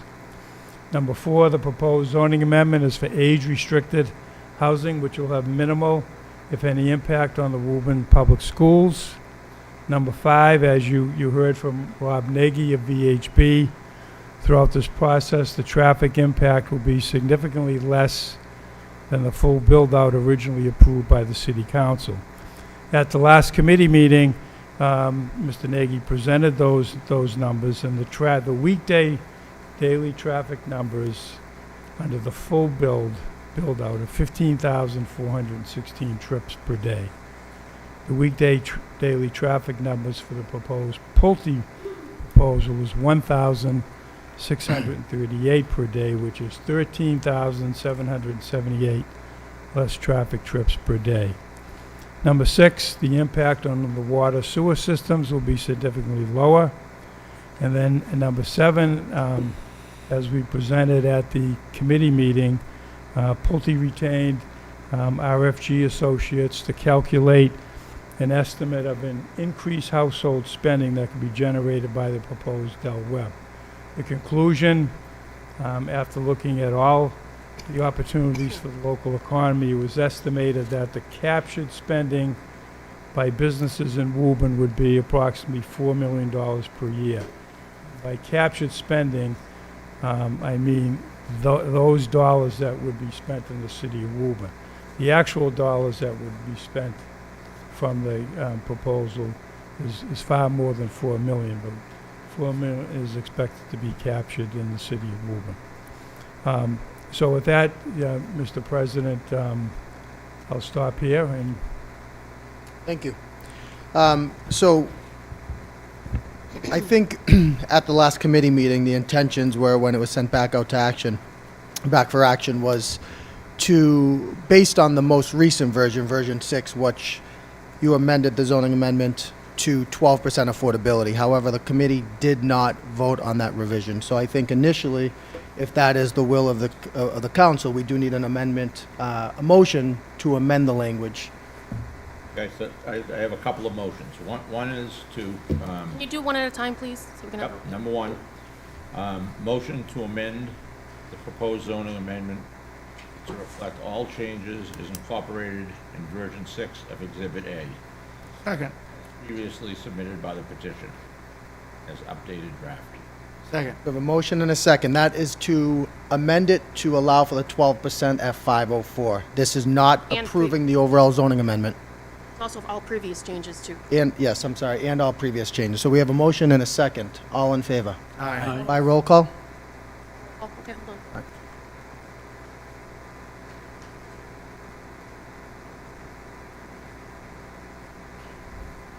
Does everyone understand the motion? Roll call. To approve the amended language on version 6. Counselor Amara. Aye. Counselor Demers. Aye. Counselor Dillon. Aye. Counselor DeMambro. Aye. Counselor Ferrullo. Aye. Counselor Mercer Bruin. Counsel Papalato. Counsel Viola is absent. President Toro. Aye. Passes. Council Papalato? Okay, my second motion will be a motion to amend the current proposed zoning amendment draft number 6 to change 12% to 15%. And on the motion, no, I'm sorry. We have a motion. Do we have a second? I'll second it for discussion purposes. Thank you. On that motion, if I may, back in January of 2018, there was a zoning change by the council that states, and this is in 11.11, that states that any new special permit with 2 units or more shall have at least 15% of affordability maintained in perpetuity. This request, this motion, I think, is being made to stay consistent with other petitions, although not specific to that zoning amendment or the overlay district. I think the reason behind that is to increase it to the 15% to stay consistent with that language from 11.11. So just for some clarification purposes. On the motion. Councilor Demers. My understanding of 1111 is that it does not pertain to age-restricted communities. I could be wrong, but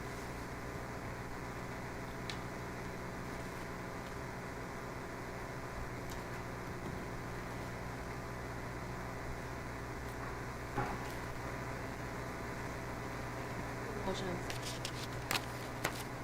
I just wanted to raise that question. Would it not make sense to ask for a legal opinion from Solicitor Salvati on this issue? I think, if I may, a similar motion to what we did in the last petition with requesting a legal opinion by City Solicitor Salvati, along with collaboration with Commissioner Quinn as our zoning enforcement officer.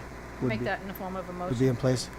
And that's in regards to whether or not we can institute a change from 12 to 15%, or a section, I'm sorry, specific to section 11.11, on whether or not that's relates to affordable units. Is that correct? Oh, 1111 is it the age restricted? Is that Correct. the motion was? Councilor? Whether 1111 applies to age-restricted. So we have a motion and a second. We have a motion. Do we have a second? Second. Second by Council Demers. All in favor? Aye. Motion carries. Still have a main motion on the floor. So we do, at this point, we have the communications being sent out to City Solicitor Salvati and Commissioner Quinn, but we still have the underlying motion, which was to increase it from 12 to 15% on the floor. On the motion? Yes, Council Demers. I think we would be putting the cart ahead of the horse right now, then, if we just ask for a legal opinion. We shouldn't be voting to move this to 15 at this current time. So would we be withdrawing the motion? Need the second to withdraw and then the original petitioner to withdraw. Not petitioner, the motion. So, Council I agree with Councilor Demers. Councilor Mercer Bruin, you will. So we have a motion to withdraw.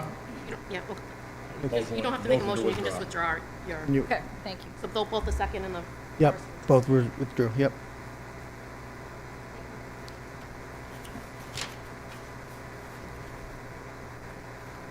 Motion.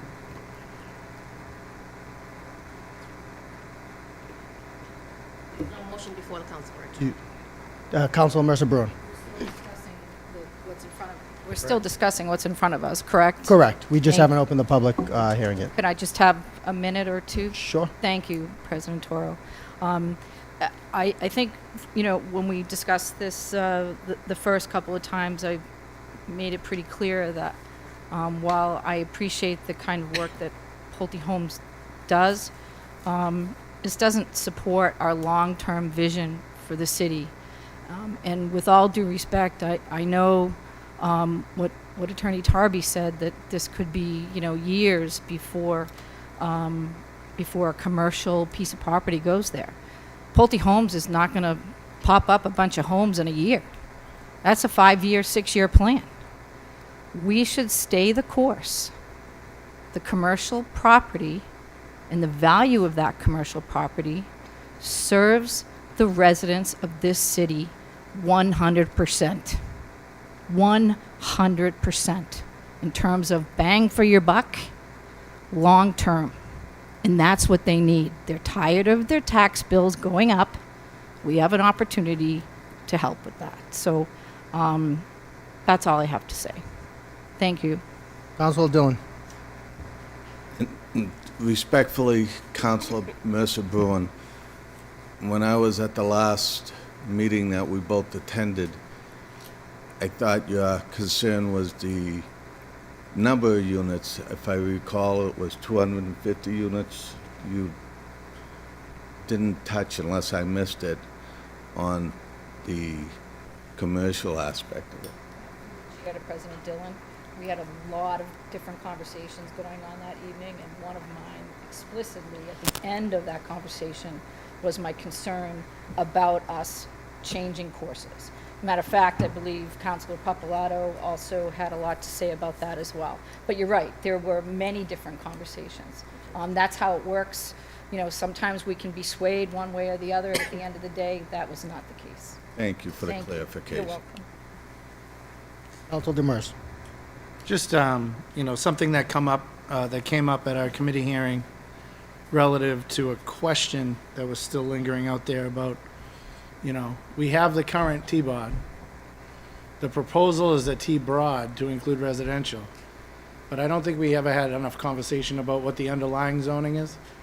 Because the underlying zoning that existed there before the T-Bod is what can go there by right now or by special permit. All right, so I took a look at the table of use regulations. A golf course, an elementary school, a child care center, a business and trade school, a fitness training and recreation facility, not limited to health clubs, tennis clubs, skating rinks, indoor commercial playgrounds, and indoor commercial sports facilities.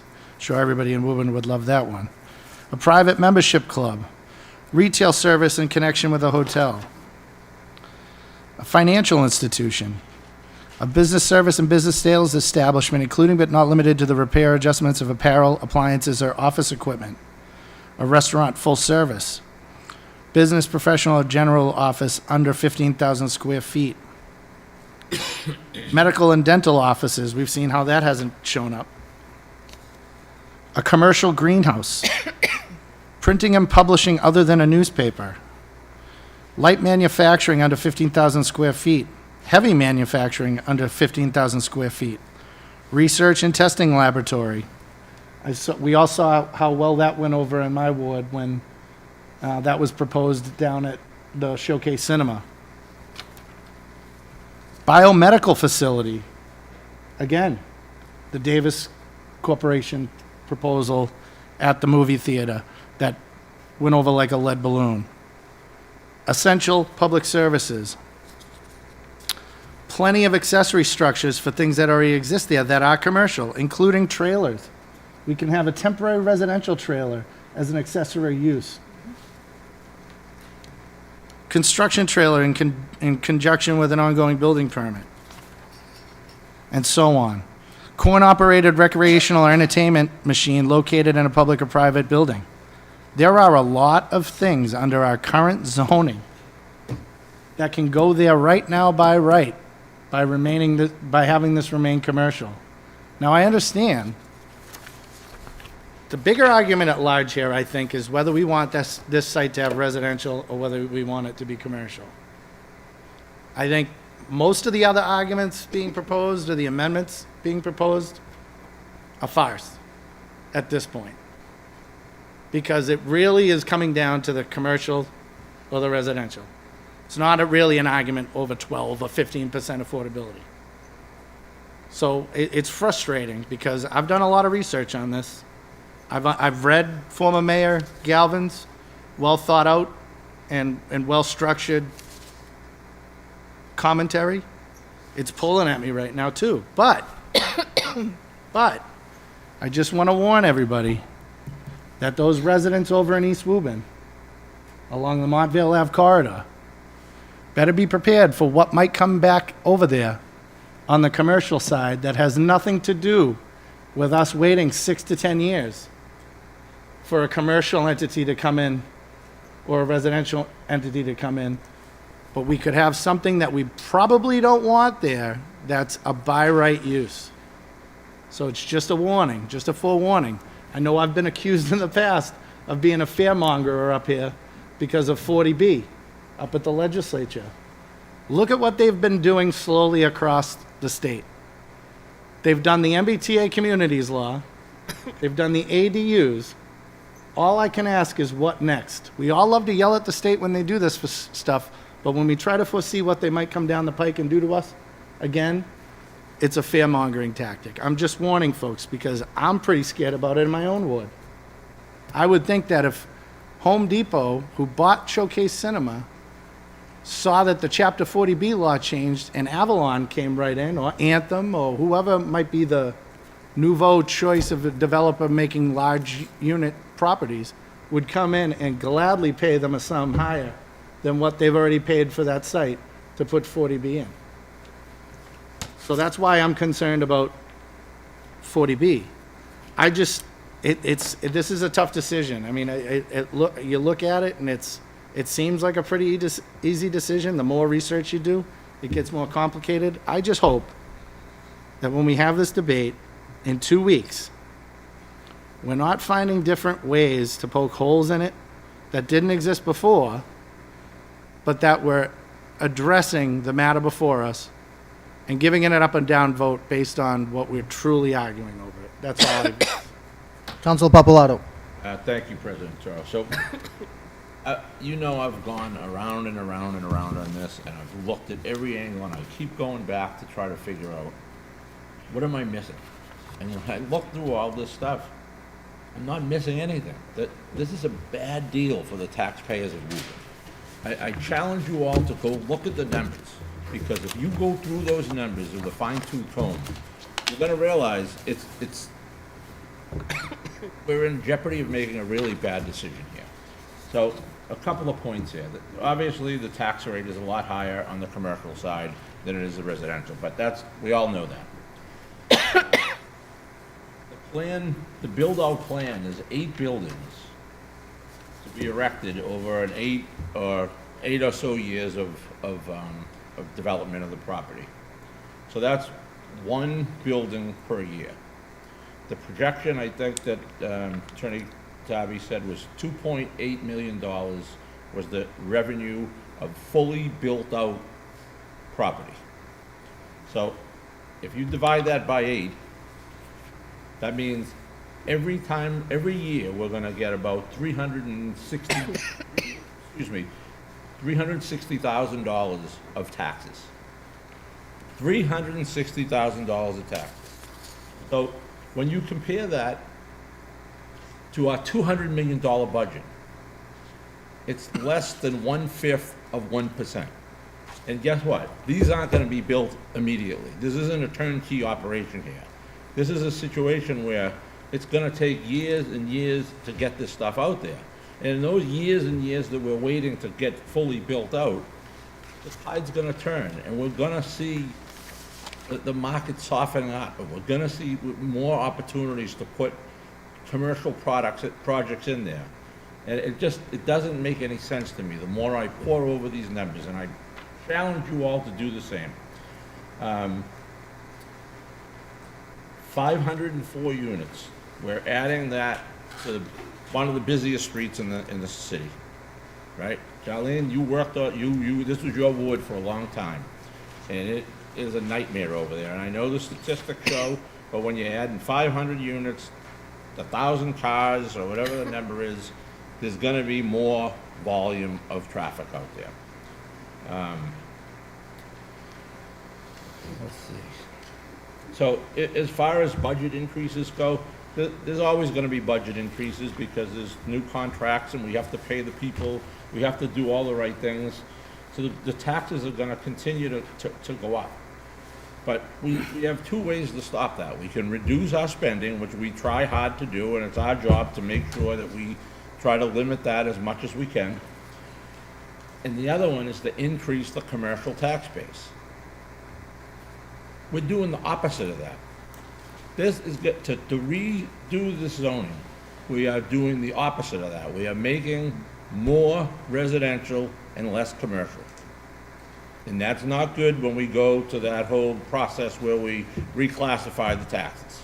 We talked about that. I won't bore you with my story again. But that's a big, big piece of this thing.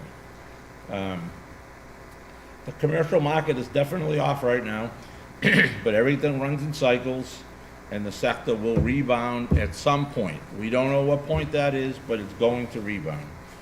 Considering 8 to 10 years it will take to build these buildings out, the 504 units, that's not a silver bullet either, because it's gonna take 8, 10 years to build those out. So I just ask you to just please look at these numbers. It's not, we're not getting a quick hit that's gonna solve our tax problems tomorrow. It's years out before we get any relief. Thank you. Thank you. Councilmember Bruin. Yeah, I just wanted to thank my fellow council members for weighing in on this. It's an important matter. Councilor Demers, I appreciate all of the work you did to say the things you had to say tonight. The only thing is, I just want to make it very clear for people who are watching at home. When we talk about a by right use, that's what everybody wants, right? Nobody wants to come here. A by right use is the ultimate, we get to move in. The reason why we're not seeing any of those people do that is because nobody wants to use the property for what has been outlined by you tonight. Just so people understand the process. Let's not be short-sighted. Councilor Papalato said it very eloquently. Let's not be short-sighted here. Councilor DeMambro. So, I've said this before and I'll say it again. And I know I've been absent, and my apologies. But when I sit there and I take the time to read the housing plan and then the new Boston Street analysis, there's a lot of graphs, there's a lot of charts in here. None of which are saying that commercial and industrial is robust at this point. All you have to do is take Sunday and grab yourself a coffee and drive around. Go to the new Boston Street corridor. Go to Commerce Way. Go to Presidential Way. There are full-size buildings. As a matter of fact, one of the buildings on Presidential Way was in front of us not too long ago, about 2 years ago. They were going to put an addition on that building. You can go to that building is empty. You can go to the Baldwin Industrial Park, right on Alfred Street. I happened to be stopped there. I looked over. I looked through the Venetian blinds. The building's empty. There's 5 cars in the parking lot. It can be temporary, and I did hear. Yes, everything is cyclical. But what I am seeing is I have lived at 210 School Street for a better part of 54 years. I remember when that industrial park was robust. There wasn't a parking spot available in that industrial park. Back somewhere around 2005, 2006, Matico was back there. They had 3 buildings. Contractors were buying those buildings up. They gutted the buildings. They're now using them as garages. You can get on there. I have a mechanical contractor that gutted one of the buildings. He's using it as a mechanical assembly warehouse. I have a warehouse at 45 Industrial Parkway. It's 80,000 square feet. It's empty. Via, who's been in front of us within the last couple of months, is occupying about 10,000 square feet of that. all up and down Industrial Parkway, just on New Boston Street. You can see the commercial that's empty, 130 New Boston Street. There's also the Presidio Boston Metals building. Boston Metals, if you didn't see it, it's in the news. They ran into some difficulties. They're looking to lay off 70-plus people. That's our local market. If we're sitting here waiting for 5, 8, 10 years down the road, that's fine. We can wait. We have something in front of us that could possibly show us dividends probably within 18 months to 24 months. Currently, you got a pile of gravel sitting over there. You can shake your head all you want. I've seen the buildings go up in the backyard of my house within 2 years. They built a bridge in 3. 216 New Boston Street currently is under construction. They're doing the excavation work. They're doing all the remedial work to remove all of the purple dirt down there at 216 New Boston Street. They're doing the mitigation work down there. They're also doing all the upgrades for, water and sewer and so on and so forth. It's an expensive undertaking to build that building.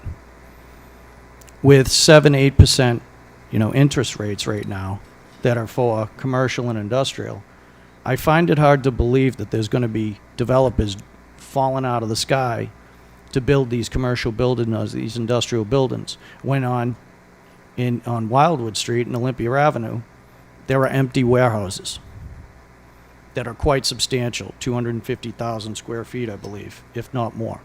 The old United Stations building, it's been empty for quite some time, as well as the old SS Pierce building, empty, warehouse. There's also one up in the back behind Kraft. That building's been empty, most of it anyway. So there's available space, and I would just think if a company's coming around, they'd rather remodel one of these buildings and occupy what's existing. I don't understand why they would take and come in and construct a new industrial building or a commercial building. We have ample amount of space throughout our city. And that's just Woburn. That's not Wilmington. That's not Burlington. I drove down Burlington Mall Road, the building that's up on the columns just after the Marriott on the left-hand side. There were 5 cars in that parking lot today at approximately 11:30, 11:45. Not everybody in that building could have went to lunch at that hour. So that tells me, and I looked and I saw the lab. I could see the lab benches through the window. Building's unoccupied. So I also caution my fellow councilors that we are where we're at. And in another month, the budget's coming. And if that budget goes up, which it will, it's guaranteed, what do we have for receipts coming in? I was at the building department last Thursday. I spoke to the commissioner. It's pretty dormant in the commissioner's office for petitions. No one's going in there. They're not even having anybody come in and just investigating properties or pulling jackets on properties, let alone pulling for a petition. So when do we sit there and say, well, let's wait. We'll wait how long? And what do we think could come down the pike? And I'm not trying to scare, like my fellow councilor said, be doom and gloom. But we also look at technology and where technology is going. AI, robotics, larger facilities, less people. I'm not seeing it. And as for, all of these data centers and everything else, that's a farce. We don't have the power to accommodate that or the water supply. That's a whole nother animal that we need to address. We have infrastructure upgrades that are needed in our city just to support what we have here now, let alone what we think could come down the pike in 8 to 10 years. And we're basing this on a 21% possibility of higher taxes that we could hit them on top of mitigation, infrastructure upgrades, so on and so forth, in order to support these brand new structures. Where does that money come from? Because I know developers aren't just throwing it out there saying, hey, yeah, whatever you need. So we have to keep this all in mind and utilize what we have and what these analyses are telling us we have. This is what we spent hundreds of thousands of dollars on to get this information. And I read through it.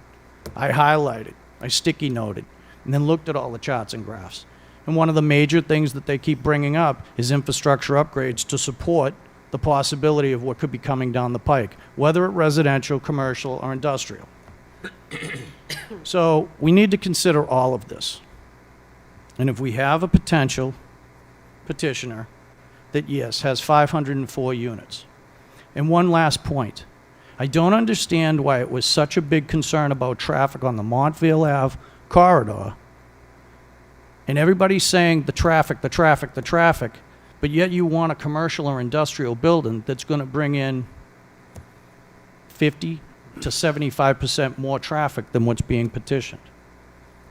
Someone please explain that to me. Because if traffic is such a concern, I don't think you want to go with something so robust in that area. And at 55 or older, and you can look at, Woburn Heights, Place Lane, Fairfield, I don't see 800 cars coming out and 800 cars going in. You will at 5 o'clock if you put an industrial building in there. And if any of you want to challenge it, by all means, come to my house. Just sit in my driveway. It starts at 3 o'clock and it goes till 6:30. And in the morning it starts at 4 a.m. and it goes till about 9:30. And at lunchtime it starts at 11 and goes till 1:30. That's the traffic because I live in an industrial park. My backyard is overlooking 9 buildings. For all you guys that live in residential neighborhoods, please, by all means, come to my house and you'll see what an industrial commercial application looks like when you butt it up against residential. And right now, currently on that property, you have $1.2, $1.3 million townhouses that could potentially be looking over mechanicals of an industrial building 10 years down the road. What do you think those people are going to do? You think they're going to spend $1.4 million for a townhouse to look on the upside or the top side of an industrial building? Listening to the mechanicals, the diesel fumes, the landscapers on the weekend? Do we really think that's the potential? Or do you think those 1.4s are going to go down to lose value to 8 or 900,000 or less? These are all things to consider. You have practically a residential neighborhood there now. Half of it. If you want the other half to overlook an industrial park, that's what we're facing. Thank you. Council Demers. Oh, just a point of clarification too, and I appreciate Ward 5 Councilor Mercer Bruin's comments.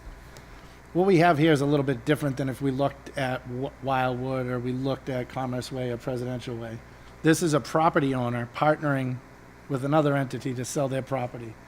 So it's kind of in a silo right now in the sense of, yeah, they're not looking to subdivide that property and sell it off to the multiple uses that are allowed with the buy right because they had a company come to them and want to enter into an agreement on this particular property in its entirety. So I just wanted to clarify that because they certainly could go to subdivide it if they don't want to sit on the land the whole 8 to 10 years with a commercial life sciences or medical use. And maybe they do come to a realization that they want to subdivide it. I'm just saying, if we're going to be talking about the future and looking out and concerned for the tax shift and the tax classification, we also got to be looking out for the concern that I have with regards to some of the other uses that could be used there. And I would, I'd caution my colleagues that, if we're going to be continuing this to May 19th, that this time frame, it's only in fairness to the petitioner that everybody on this council lets the petitioner's representation know where they stand on this. Because dragging this out just for the sake of making it so that they would have to pull their application anyway, I think would be unfair to the petitioner, and it sends a very, very bad message to the business community out there. Especially when we're in here hammering that we want to do economic development and attract businesses to the city. But we're dragging this along because we want to add more restrictions and add things to it, even though we still want commercial. I'm just throwing that out there because I fear that, the environment that we create by looking either unfair or not negotiating in good faith will scare off potential investments in the city because they don't want to even bother coming here to work on it. They'll go to Wilmington when the bridge opens. They'll go to Burlington because their select boards are easier to work with.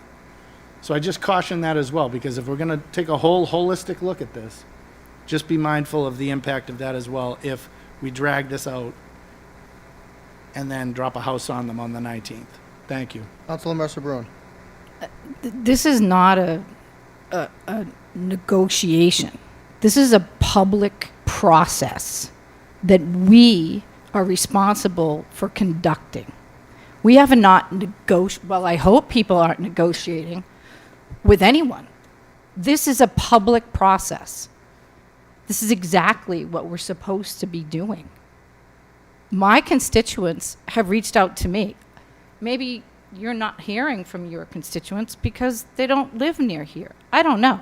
But at the end of the day, I have a responsibility to listen to my constituency.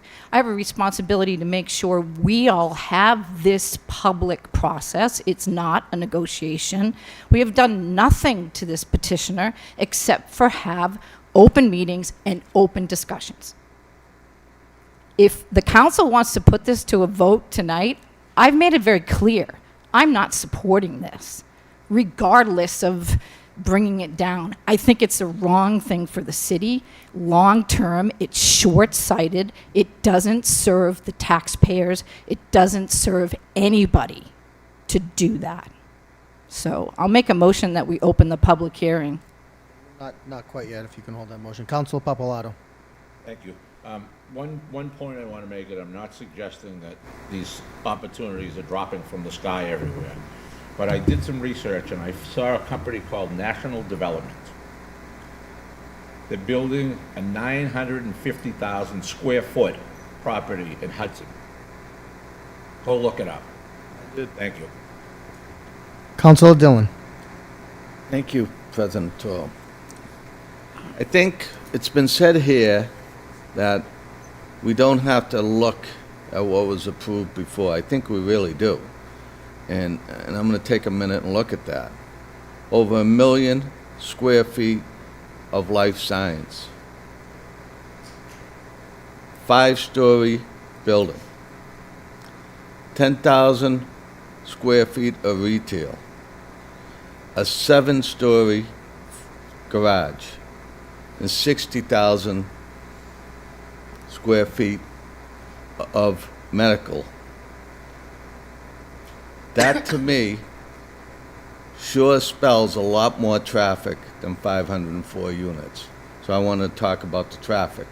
That's my point on that. I understand the tax consequences. It is something that needs to be continued to look at. But what concerns me is what was recently put out in publication. Woburn Biotech lays off more than 200 workers. And there's a full article, but I'll only read the first sentence.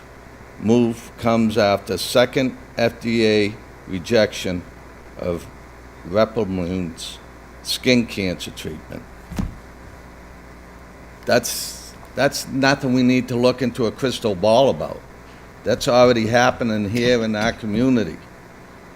What that means is this a perfect situation for our tax basis? Sure, we can all say no. But I don't see anyone else lining up ready to move in there. Can we afford to wait 2, 4, 8, 10, 20 years? That's the question, and I don't think we can. We need to look at this and try to build a foundation for our growth, for our taxes. It's not perfect, for sure. We all can understand that. But it's something in front of us, and it's here now. Thank you, President. I'll entertain a motion to open the public hearing. So moved. Second. Motion and a second, open the public hearing. All in favor? Aye. Motion carries. Anyone here that would like to speak on this matter, please step forward. Good evening, Mr. President, Good evening. City Council members, and Mr. President, by the way, your commercials are way better than John LaPriori's. You've got it all over there. Thanks. So, it's been a spirited debate here tonight, and I submitted a letter because I am opposed to this, and I've had some history in it with a number of you have as well. I'm going to just briefly go over what I submitted.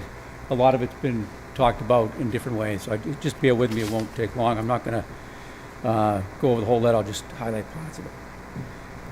Well, proponents will try to frame this as an adaptation to a changing market.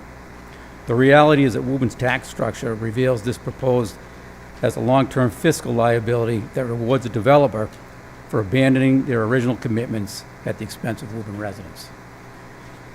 In 2019, this council, most of you, approved a mixed-use development under the specific premise that high-yield commercial space would offset the service demands of the residential component. The developer had come to us and asked if they could get the project going by building residential. We agreed reluctantly. They've built it, profited from the residential half of the site. By seeking to convert the remaining half to all residential, the developer is asking for the whole loaf. They've banked the easy profits, and now what they want to do is offload the commercial market risk onto the backs of our taxpayers. Woburn homeowners, as all of you know, rely on the 1.75 shift to keep residential rates low.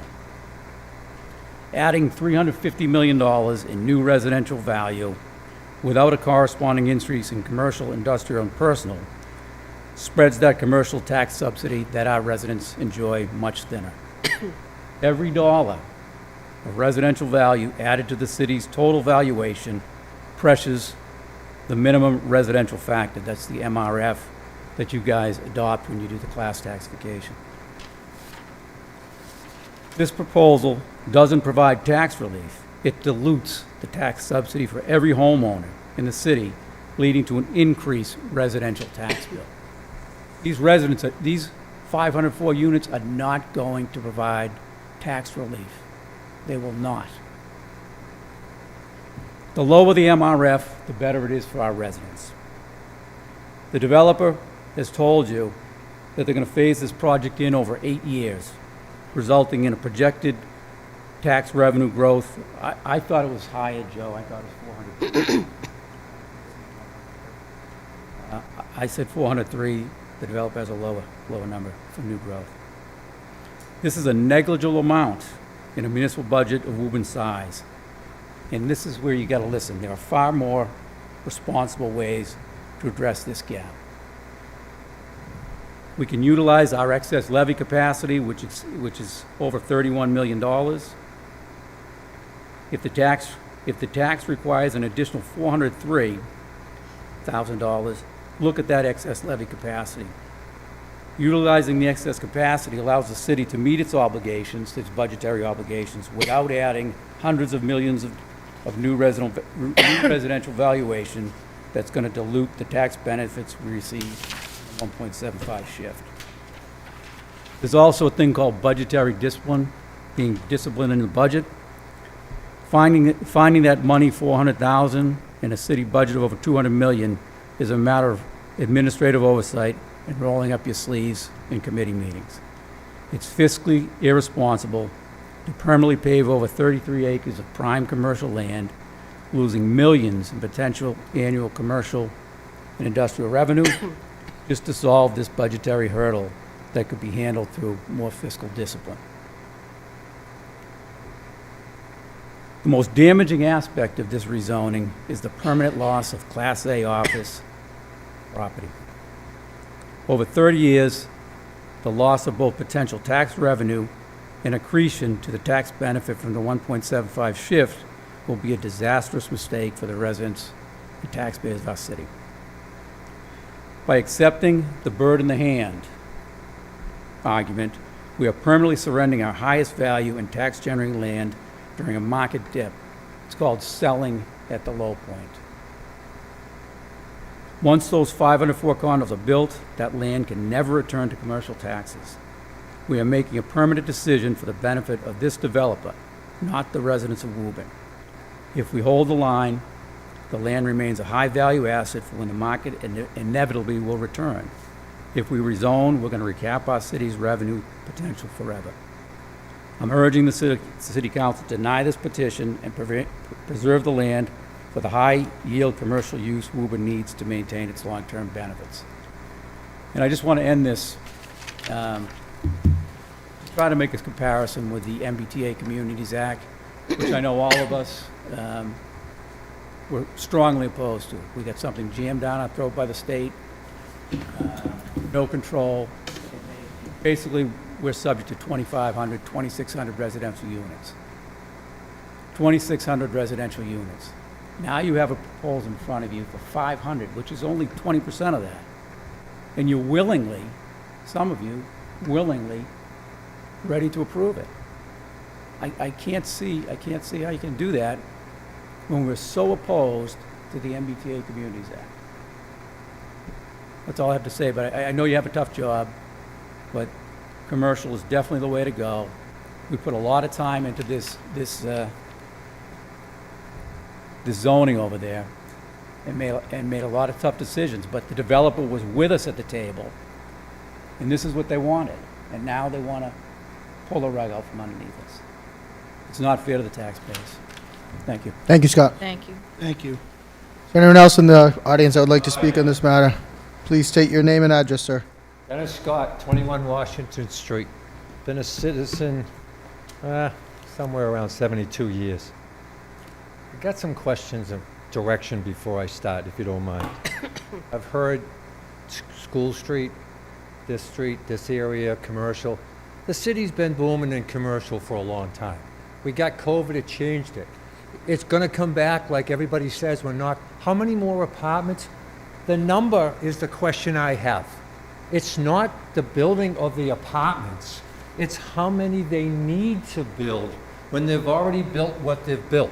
I want to start with the right statement though. So just give me a minute because I've been sitting for a long time and I've got a little age to me, probably a little bit more than most of you. Like Mr. Demers, you're a young guy. I'd like to put out, I really think you've all done a classic job with general. Sir, if you can direct your comments to us, please, right up here. Oh, You all right. Just Mr. direct your Toro, comment. how are you? I met Thank you you. over next to my house. Good construction company. It's 2 you got They did a really good job. I have no problem. I was on the committee when there used to be all the smells. Everybody complained with general food smell. After a while, you get used to it. And I heard the road on Washington Street. My parents built the house in 1950. It was a gravel road. Kids, read your history of the city of Woburn. Commercial. East Woburn. Where is all the taxpayers' money? It'll be... Everybody's... East Woburn is the bridge to get to it. We paid the city taxes for the longest time before the West Side woke up and North Woburn realized what we were doing.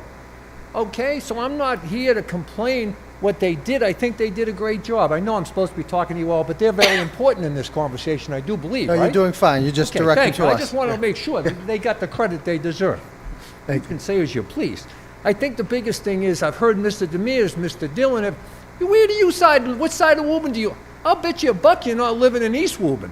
And they talk about the traffic on Monvale. Kids, 2 o'clock in the afternoon, I can't get out of Rand Drive because it's bumper to bumper because they're beating 93. Then I heard how many different people, because we're going to have, you all voted. Wait, I did, am I wrong? It's the council that voted what General Foods is doing. So let's get on their side, but yet be on the city side.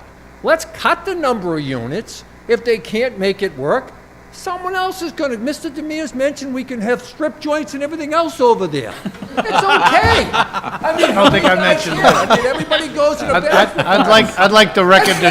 Guys, too. I'd like the record to reflect, I did not say strip clubs.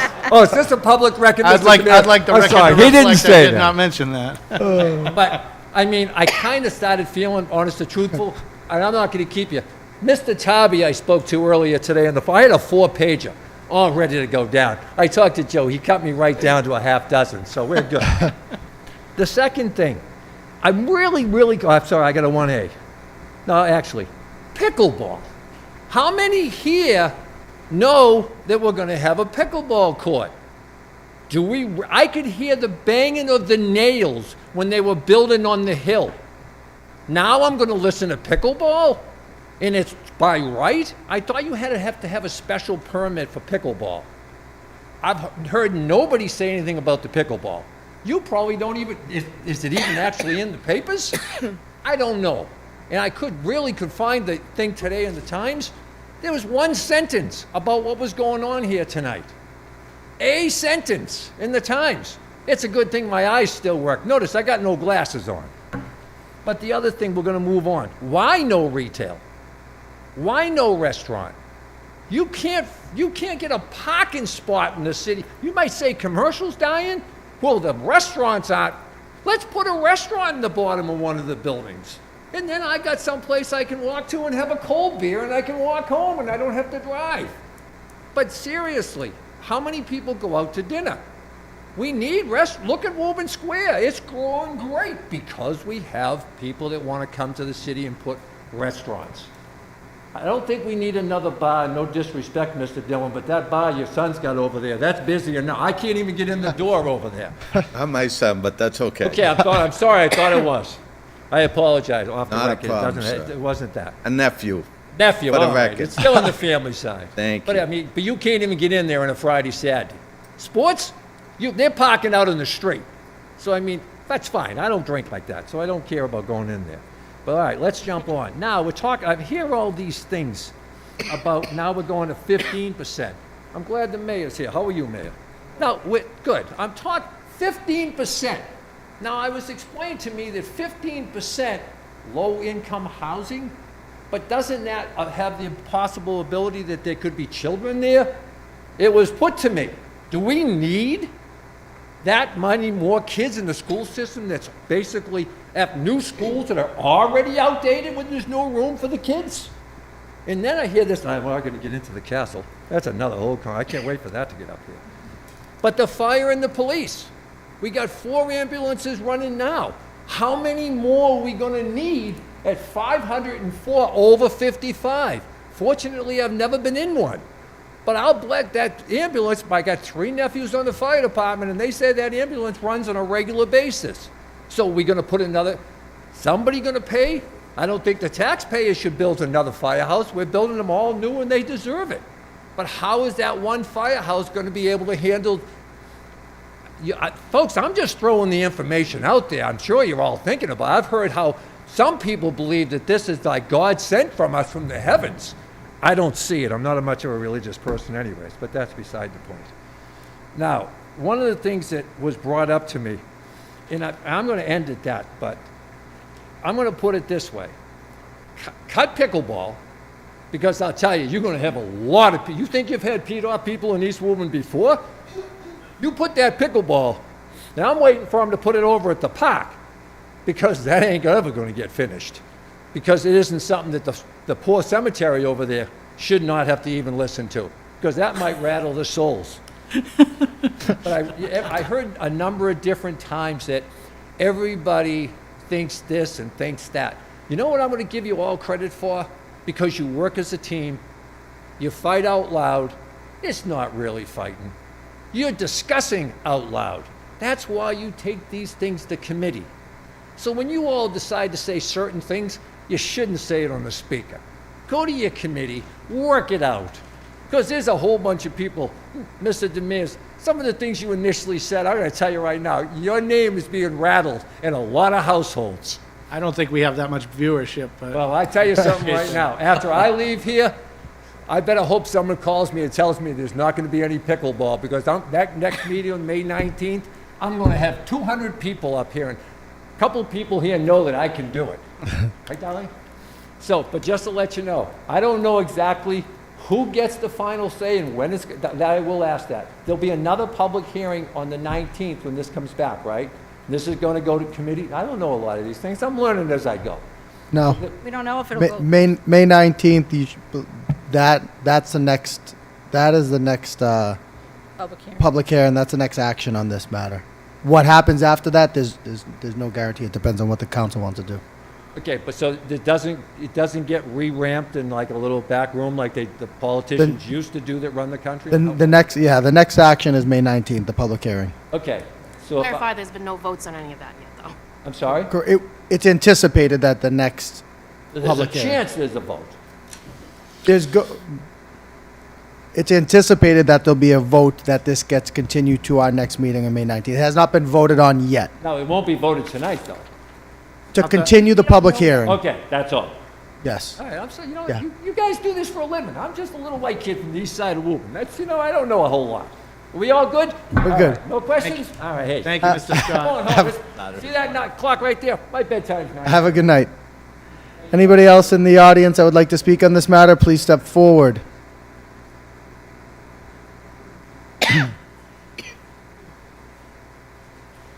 Good evening, Chris. Yes, Christopher Sylvia, 13 Bennett Street. Thanks for sticking at this. So I do support this petition. I think that the Boston commercial property market in general as a region is in trouble, and it is just not going to go back to where it was. Sometimes things move in cycles, but sometimes things change and stay the way they turn out. We have a ton of distressed commercial property around here, and over the last 5 to 10 years, all of the various real estate developers throughout the region started building labs and commercial property in Watertown and Waltham, all sorts of places, and I work in those places.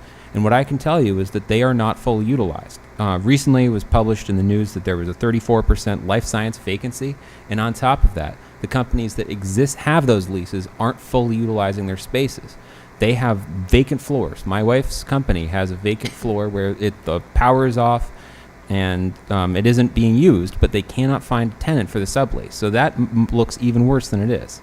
And one of the things you got to look into when you're looking at why is the Boston commercial property market in such trouble is structural factors, specifically that there isn't enough housing.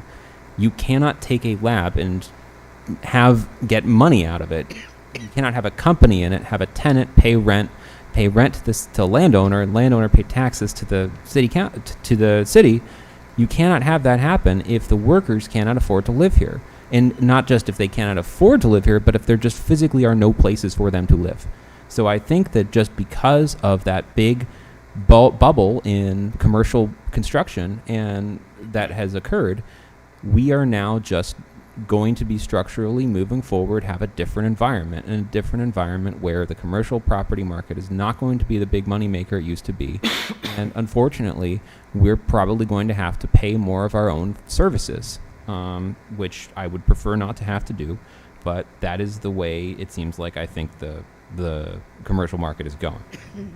If we get $360,000 per year, every year added, if the petitioner builds one building a year, after 8 years, that's a cumulative amount of $13 million. And I just don't think that we can say no to $13 million. We have fire stations to build. We have schools to build. We're putting out a funding proposal to the MSBA, but only 10% of those MSBA proposals get funded. What if we're in the 90%? Then we might have to take the tough decision to either punt on the school or build it ourselves. So when we're talking about a substantial investment like this, we just have to, look at the money and make a decision based on that.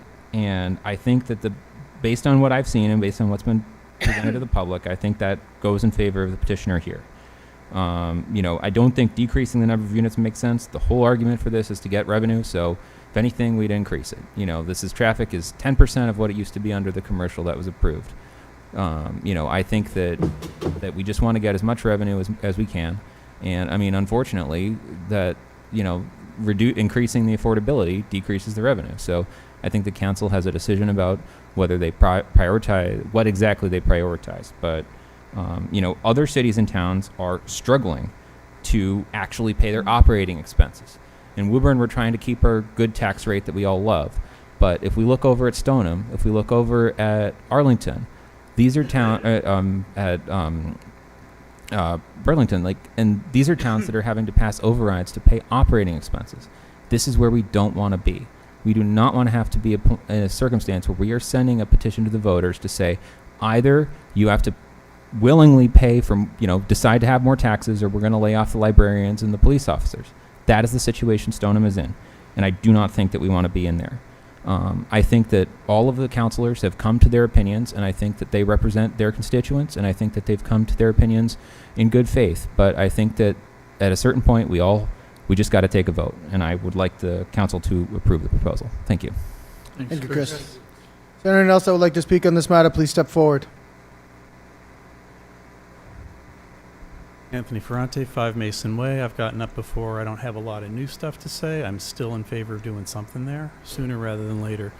As far as commercial property goes, if anybody's still waiting for biotech, there's a huge vacancy rate. It's not coming back anytime soon. I've been through multiple bubbles in the biotech industry. I actually am working part-time again, thank goodness. And everybody I talk to, these are companies that are struggling. Unless you're in the one, you're either in the news because you're tanking completely, or you get to hear about the ones that suddenly discovered some new drug and are going to make billions. But most of us are struggling. I wouldn't wait for biotech. As far as what happens when things turn around, I spent 10 years working in Andover on River Road. There's a big industrial park, not that big, an industrial park there. When I started, one of the buildings was empty. When I left 10 years later, it was still empty. I think my old company actually took it over. But sometimes things go downhill and business moves elsewhere. We don't know. I will say I am a little pessimistic in the biotech industry and going through multiple setbacks. But I wouldn't wait for that. I wouldn't put any retail in there just because I look at traffic over by, say, the Market Basket, and traffic on Mount Valley would just stop. It would be a nightmare. I'm in favor of residential. I'd like our neighborhood to be tied in with the rest of the city. I think that would work with a residential use. But I'm perfectly happy to go commercial. I'm just afraid if we wait for that, we're going to be waiting 10, 15 plus years. And I'm going to be looking at a gravel pile for that whole time. So, thank you. Thank you, sir. Thank you.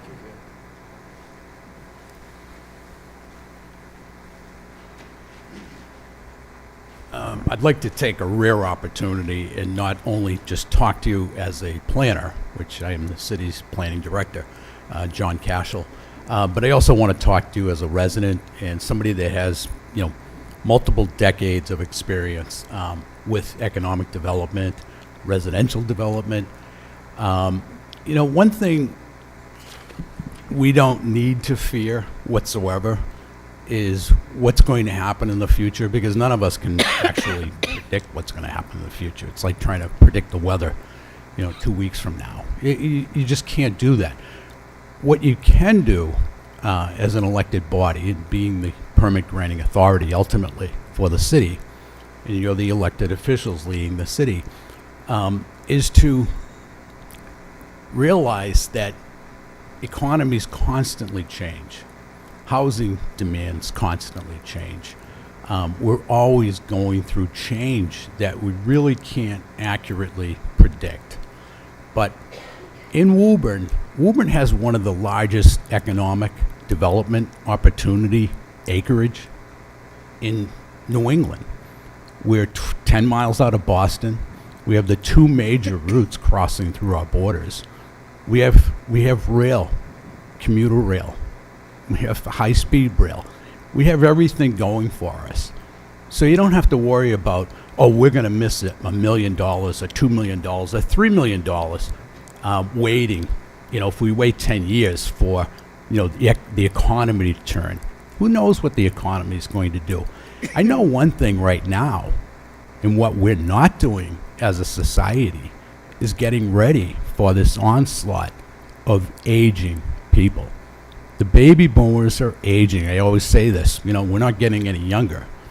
Have you figured out where you're going to live 10, 15, 20, 30 years from now?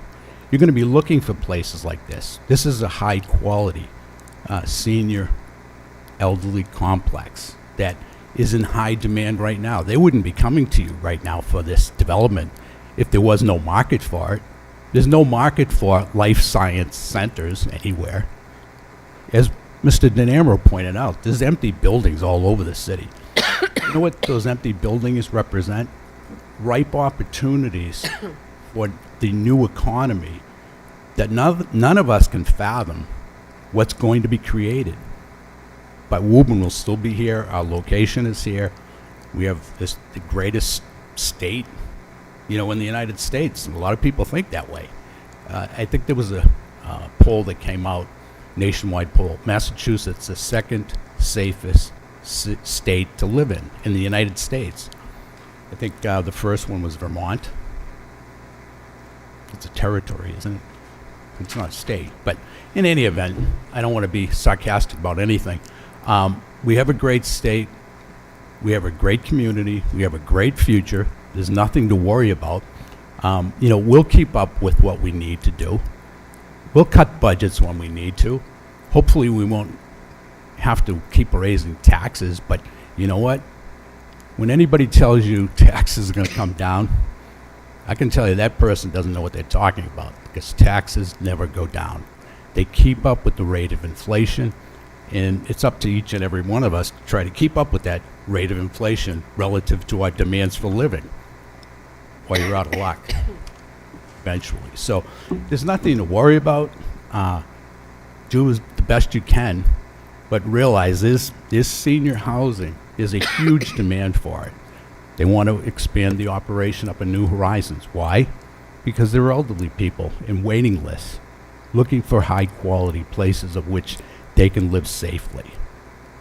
So that's what we're talking about. Don't worry about, we're not going to have an economic development opportunity on this property.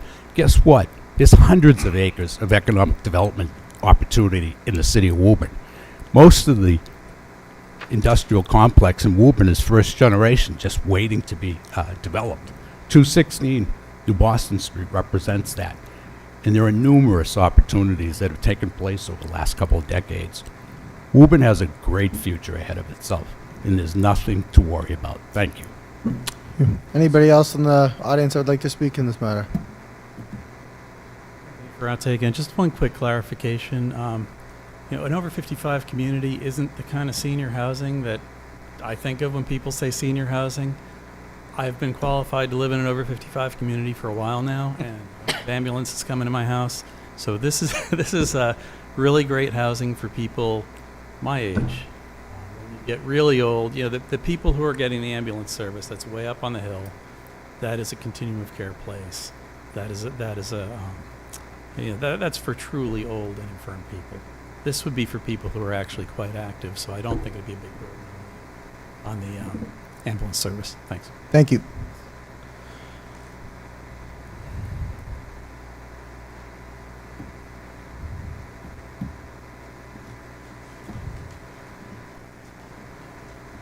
Catherine Shaughnessy, 31 Scott Street in Woburn. If you Google Plute corporations, you'll see if they're reputable or not. They've been sued in every state, or just about every state that they're built in. And I believe they've been booted off the stock exchange. But you all can Google that. My opinion, as a lifelong resident of Woburn, is Woburn doesn't need any more apartments or condos. We've built thousands of them in the past 5 years. Woburn doesn't have a shortage of housing. Woburn has a shortage of affordable housing. And I don't know many people who can afford $3,800, which is kind of the average of all these apartments that are going up around the city. So I think I want to talk safe harbor. We're in safe harbor. So for the people at home, what that means is the Commonwealth of Massachusetts cannot force us to build any more affordable housing. 40B or MBTA Communities Act, we have complied with everything they have asked of us. Woburn has done more than their fair share. And look around, I don't think there's any other city or town around who has done that. So our infrastructure is stressed now. And we all talk about the traffic, and we all know how horrible it is. But nobody talks about the water and the sewer. Nobody talks about our sewer lines, at least my neighborhood, hasn't been replaced in my lifetime anyway. I know they've worked on the water lines, but we've got a lot of old infrastructure. And nobody ever talks about that. How much more is going to go into that system? Not to mention the police, the fire, and the stress on the schools. And as far as seniors, speaking as a senior, I want to stay in my own house. And it's getting harder and harder for seniors to do that. Not just in Woburn, but everywhere. So Woburn doesn't need any more apartments or condos. This is not a good use of that property. Thank you. Anybody else like to speak on this matter, please step forward. Seeing no one, before we make a motion, Attorney Tarby? Just like to make a couple of final comments and to address a few of the issues that have come up here. So, I'm glad Councilor DeMambro brought up the question about the traffic, because, you know, I've heard concerns about this project that creates 1,638 daily traffic trips is going to cause a traffic problem versus the original project that's going to produce over 15,000 daily trips. This is not going to cause a traffic problem. When you get to the market, I think, Councilor Demers, at the last ordinance committee meeting, I think you indicated you attended a seminar with Councilor DeMambro and the Councilor president. Mara and President Toro. Yeah, could you just remind your colleagues what was discussed about the market? Oh, not that how- you know, Through the chair. Sure. Oh, just that the life sciences market is depressed right now, and that was coming from an economic development director from a city much like Woburn. And, you know, we're talking about not new construction, but renovating existing current buildings into life sciences buildings, because the market is not there for it. Thank you. And, you know, it's clear that the market's not coming back. It's wishful thinking, all right? The things have changed. This market is not attracting new properties for new construction. We have, you know, remote working now that has really impacted, you know, the creation of office buildings. I've been in Unicorn Park since 1992. It's the premier office park in the city of Woburn. The company that Councilor Dillon mentioned is in my building. It's a biotech company. I saw the article. I think they're laying off a couple hundred people. Building 600, okay, almost empty. Building 400, empty. Building 300, not very well occupied. You can confirm this all with John Conley. Building 200, or Excel Orthopedics in Winchester Hospital, it is. That building is doing well as the building that I'm in is mostly occupied now, except for this biotech company that's going to be laying people off. In terms of the real estate taxes, if you go back to the City Council meeting notes from June of 2019, it was projected that the complete build-out of the Vale taxes would be from $5 million to $6 million. As I've said at a couple of these meetings, presently the taxes paid to Woburn are $2.42 million. Montville Land pays $270,000 for its vacant land. LCS pays $650,000, and the Pulte homeowners, you know, prior to the most recent tax rate, are paying $1.5 million. So when you take the residential mill rate of $9.15 per 1,000, the proposed Del Webb was projected at $3.1 million. And if you back out the Montville land taxes, incremental taxes from Del Webb, the total projected taxes for the Vale are $2.8 million from Del Webb, $1.5 from Highland, $650 for Delaney, which is $4.95 million, close to the original projections.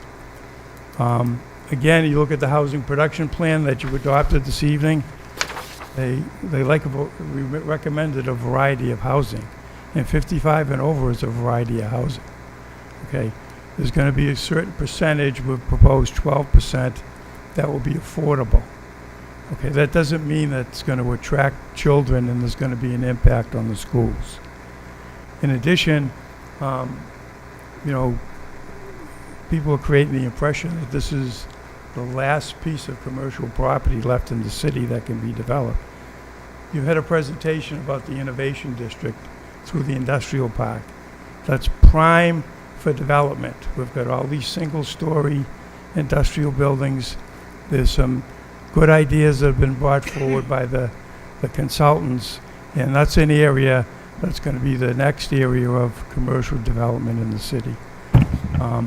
In closing, Mr. President, we had requested at the beginning a continuance to May 5th, which is 2 weeks. I don't see any benefit in prolonging this for another month. So we would request that the continuance be to May 5th. Councilor Dillon. Thank you, President Toro. Just one comment on our status in Safe Harbor. In our housing production draft on page 31, I'll read one of the sentences here. While Woburn currently meets the status 10% subsidized housing inventory benchmark, this status is fragile. That's out of our own housing production. Thank you. Councilor Mercer Bruin. First, I just wanted to make a comment about procedure. This is something that's bothered me for a very long time. The attorneys have an opportunity to speak. The public has an opportunity to speak.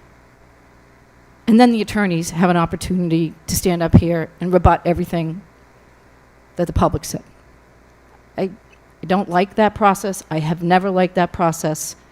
I think at some point we should say, thank you, your case is rested, thank you, your case is rested, and then we deliberate. Just, it's been 20 years I wanted to say that, and I appreciate it whether everybody agrees or not. I just wanted to say it. I also want to point out that this particular piece of property is not Wildwood Ave. This property overlooks a major highway that millions and millions and millions of cars pass through and look up. And sooner or later, and I don't think it's going to be 10 years, someone is going to want to put their company there. Absolutely. And at the end of the day, I don't think we need to prolong this for the petitioner or anybody, but I really hope we're not going to be short-sighted here. We don't have pieces of property like this all over Woburn. That's it. Name one other piece of property that we have that overlooks the highway. I can think of one residential street. So let's not be short-sighted here. We have a gem. Thank you, President Toro. Councilor Mercer Bruin, just on your first point, we haven't closed the public hearing, so before I do ask for a motion to close the public hearing, I am going to ask the public if they have if they want an opportunity to speak on the matter. So I understand your concern, but they do have an opportunity to rebut, Councilor Tarby. Councilor Dillon? I was just going to state the same. Thank you. Okay. Okay, is there anyone in the audience that would like to speak on this matter? Please step forward. Seeing no one. Continue the public hearing to the city council on May 5th. Second. I have a motion and a second to continue the public hearing to May 5th. All in favor? Aye. Motion carries.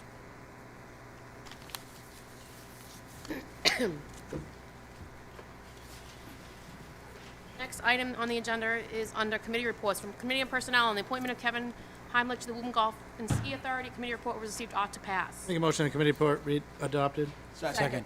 Motion and second. All in favor? Aye. Motion carries. On the petition for renewal of livery license from Public Safety and License for Boston Livery Service at 165 New Boston Street, number 275. The committee report received, ought to pass for 2 vehicles. Make a motion the committee report be adopted. Second.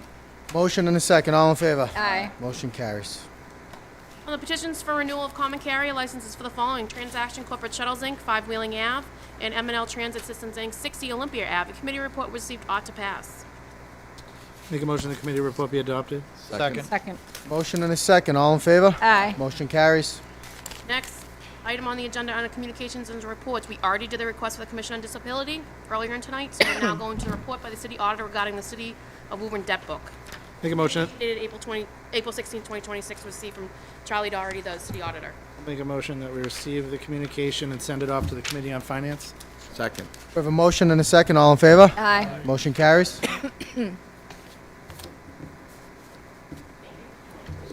Next item on the agenda is an order requesting the school committee to provide a list of grants received during the 2025-2026 school year, as well as the expenditures of those grants. Motion the order be adopted. Second. Motion and a second to adopt the order. All in favor? Aye. Motion carries. Next item on the agenda is a resolve requesting the mayor to send an order to the city council authorizing the process for requests for proposals for the disposition of real property by ground lease for the Wyman School located at 679 Main Street. Quickly, Mr. President, if I may. Yes, Council Demers. So this is just a procedural tool in order to get the process started for the request for proposals for a ground lease for the Wyman Castle, or the Wyman School property. I filed this, and I also sent a memo to Chairman DeMambro. I just wanted to thank him for his patience on the Infrastructure and Public Lands Committee for the fact-finding and public output, or public outreach opportunities we've had regarding the old Wyman School property. I also want to thank the mayor for willing to move forward with the RFP. We've been all kind of in lockstep on this and getting it out to the RFP, having an open process for all interested parties to take their shot to see if they can come up with a proposal that we warrant viable at the location. So I'm looking forward to the next steps. I was originally going to send this to Infrastructure and Public Lands, but I think moving forward with it and adopting the resolve, getting it to the mayor to get this process moving, maybe the appropriate step. I want to.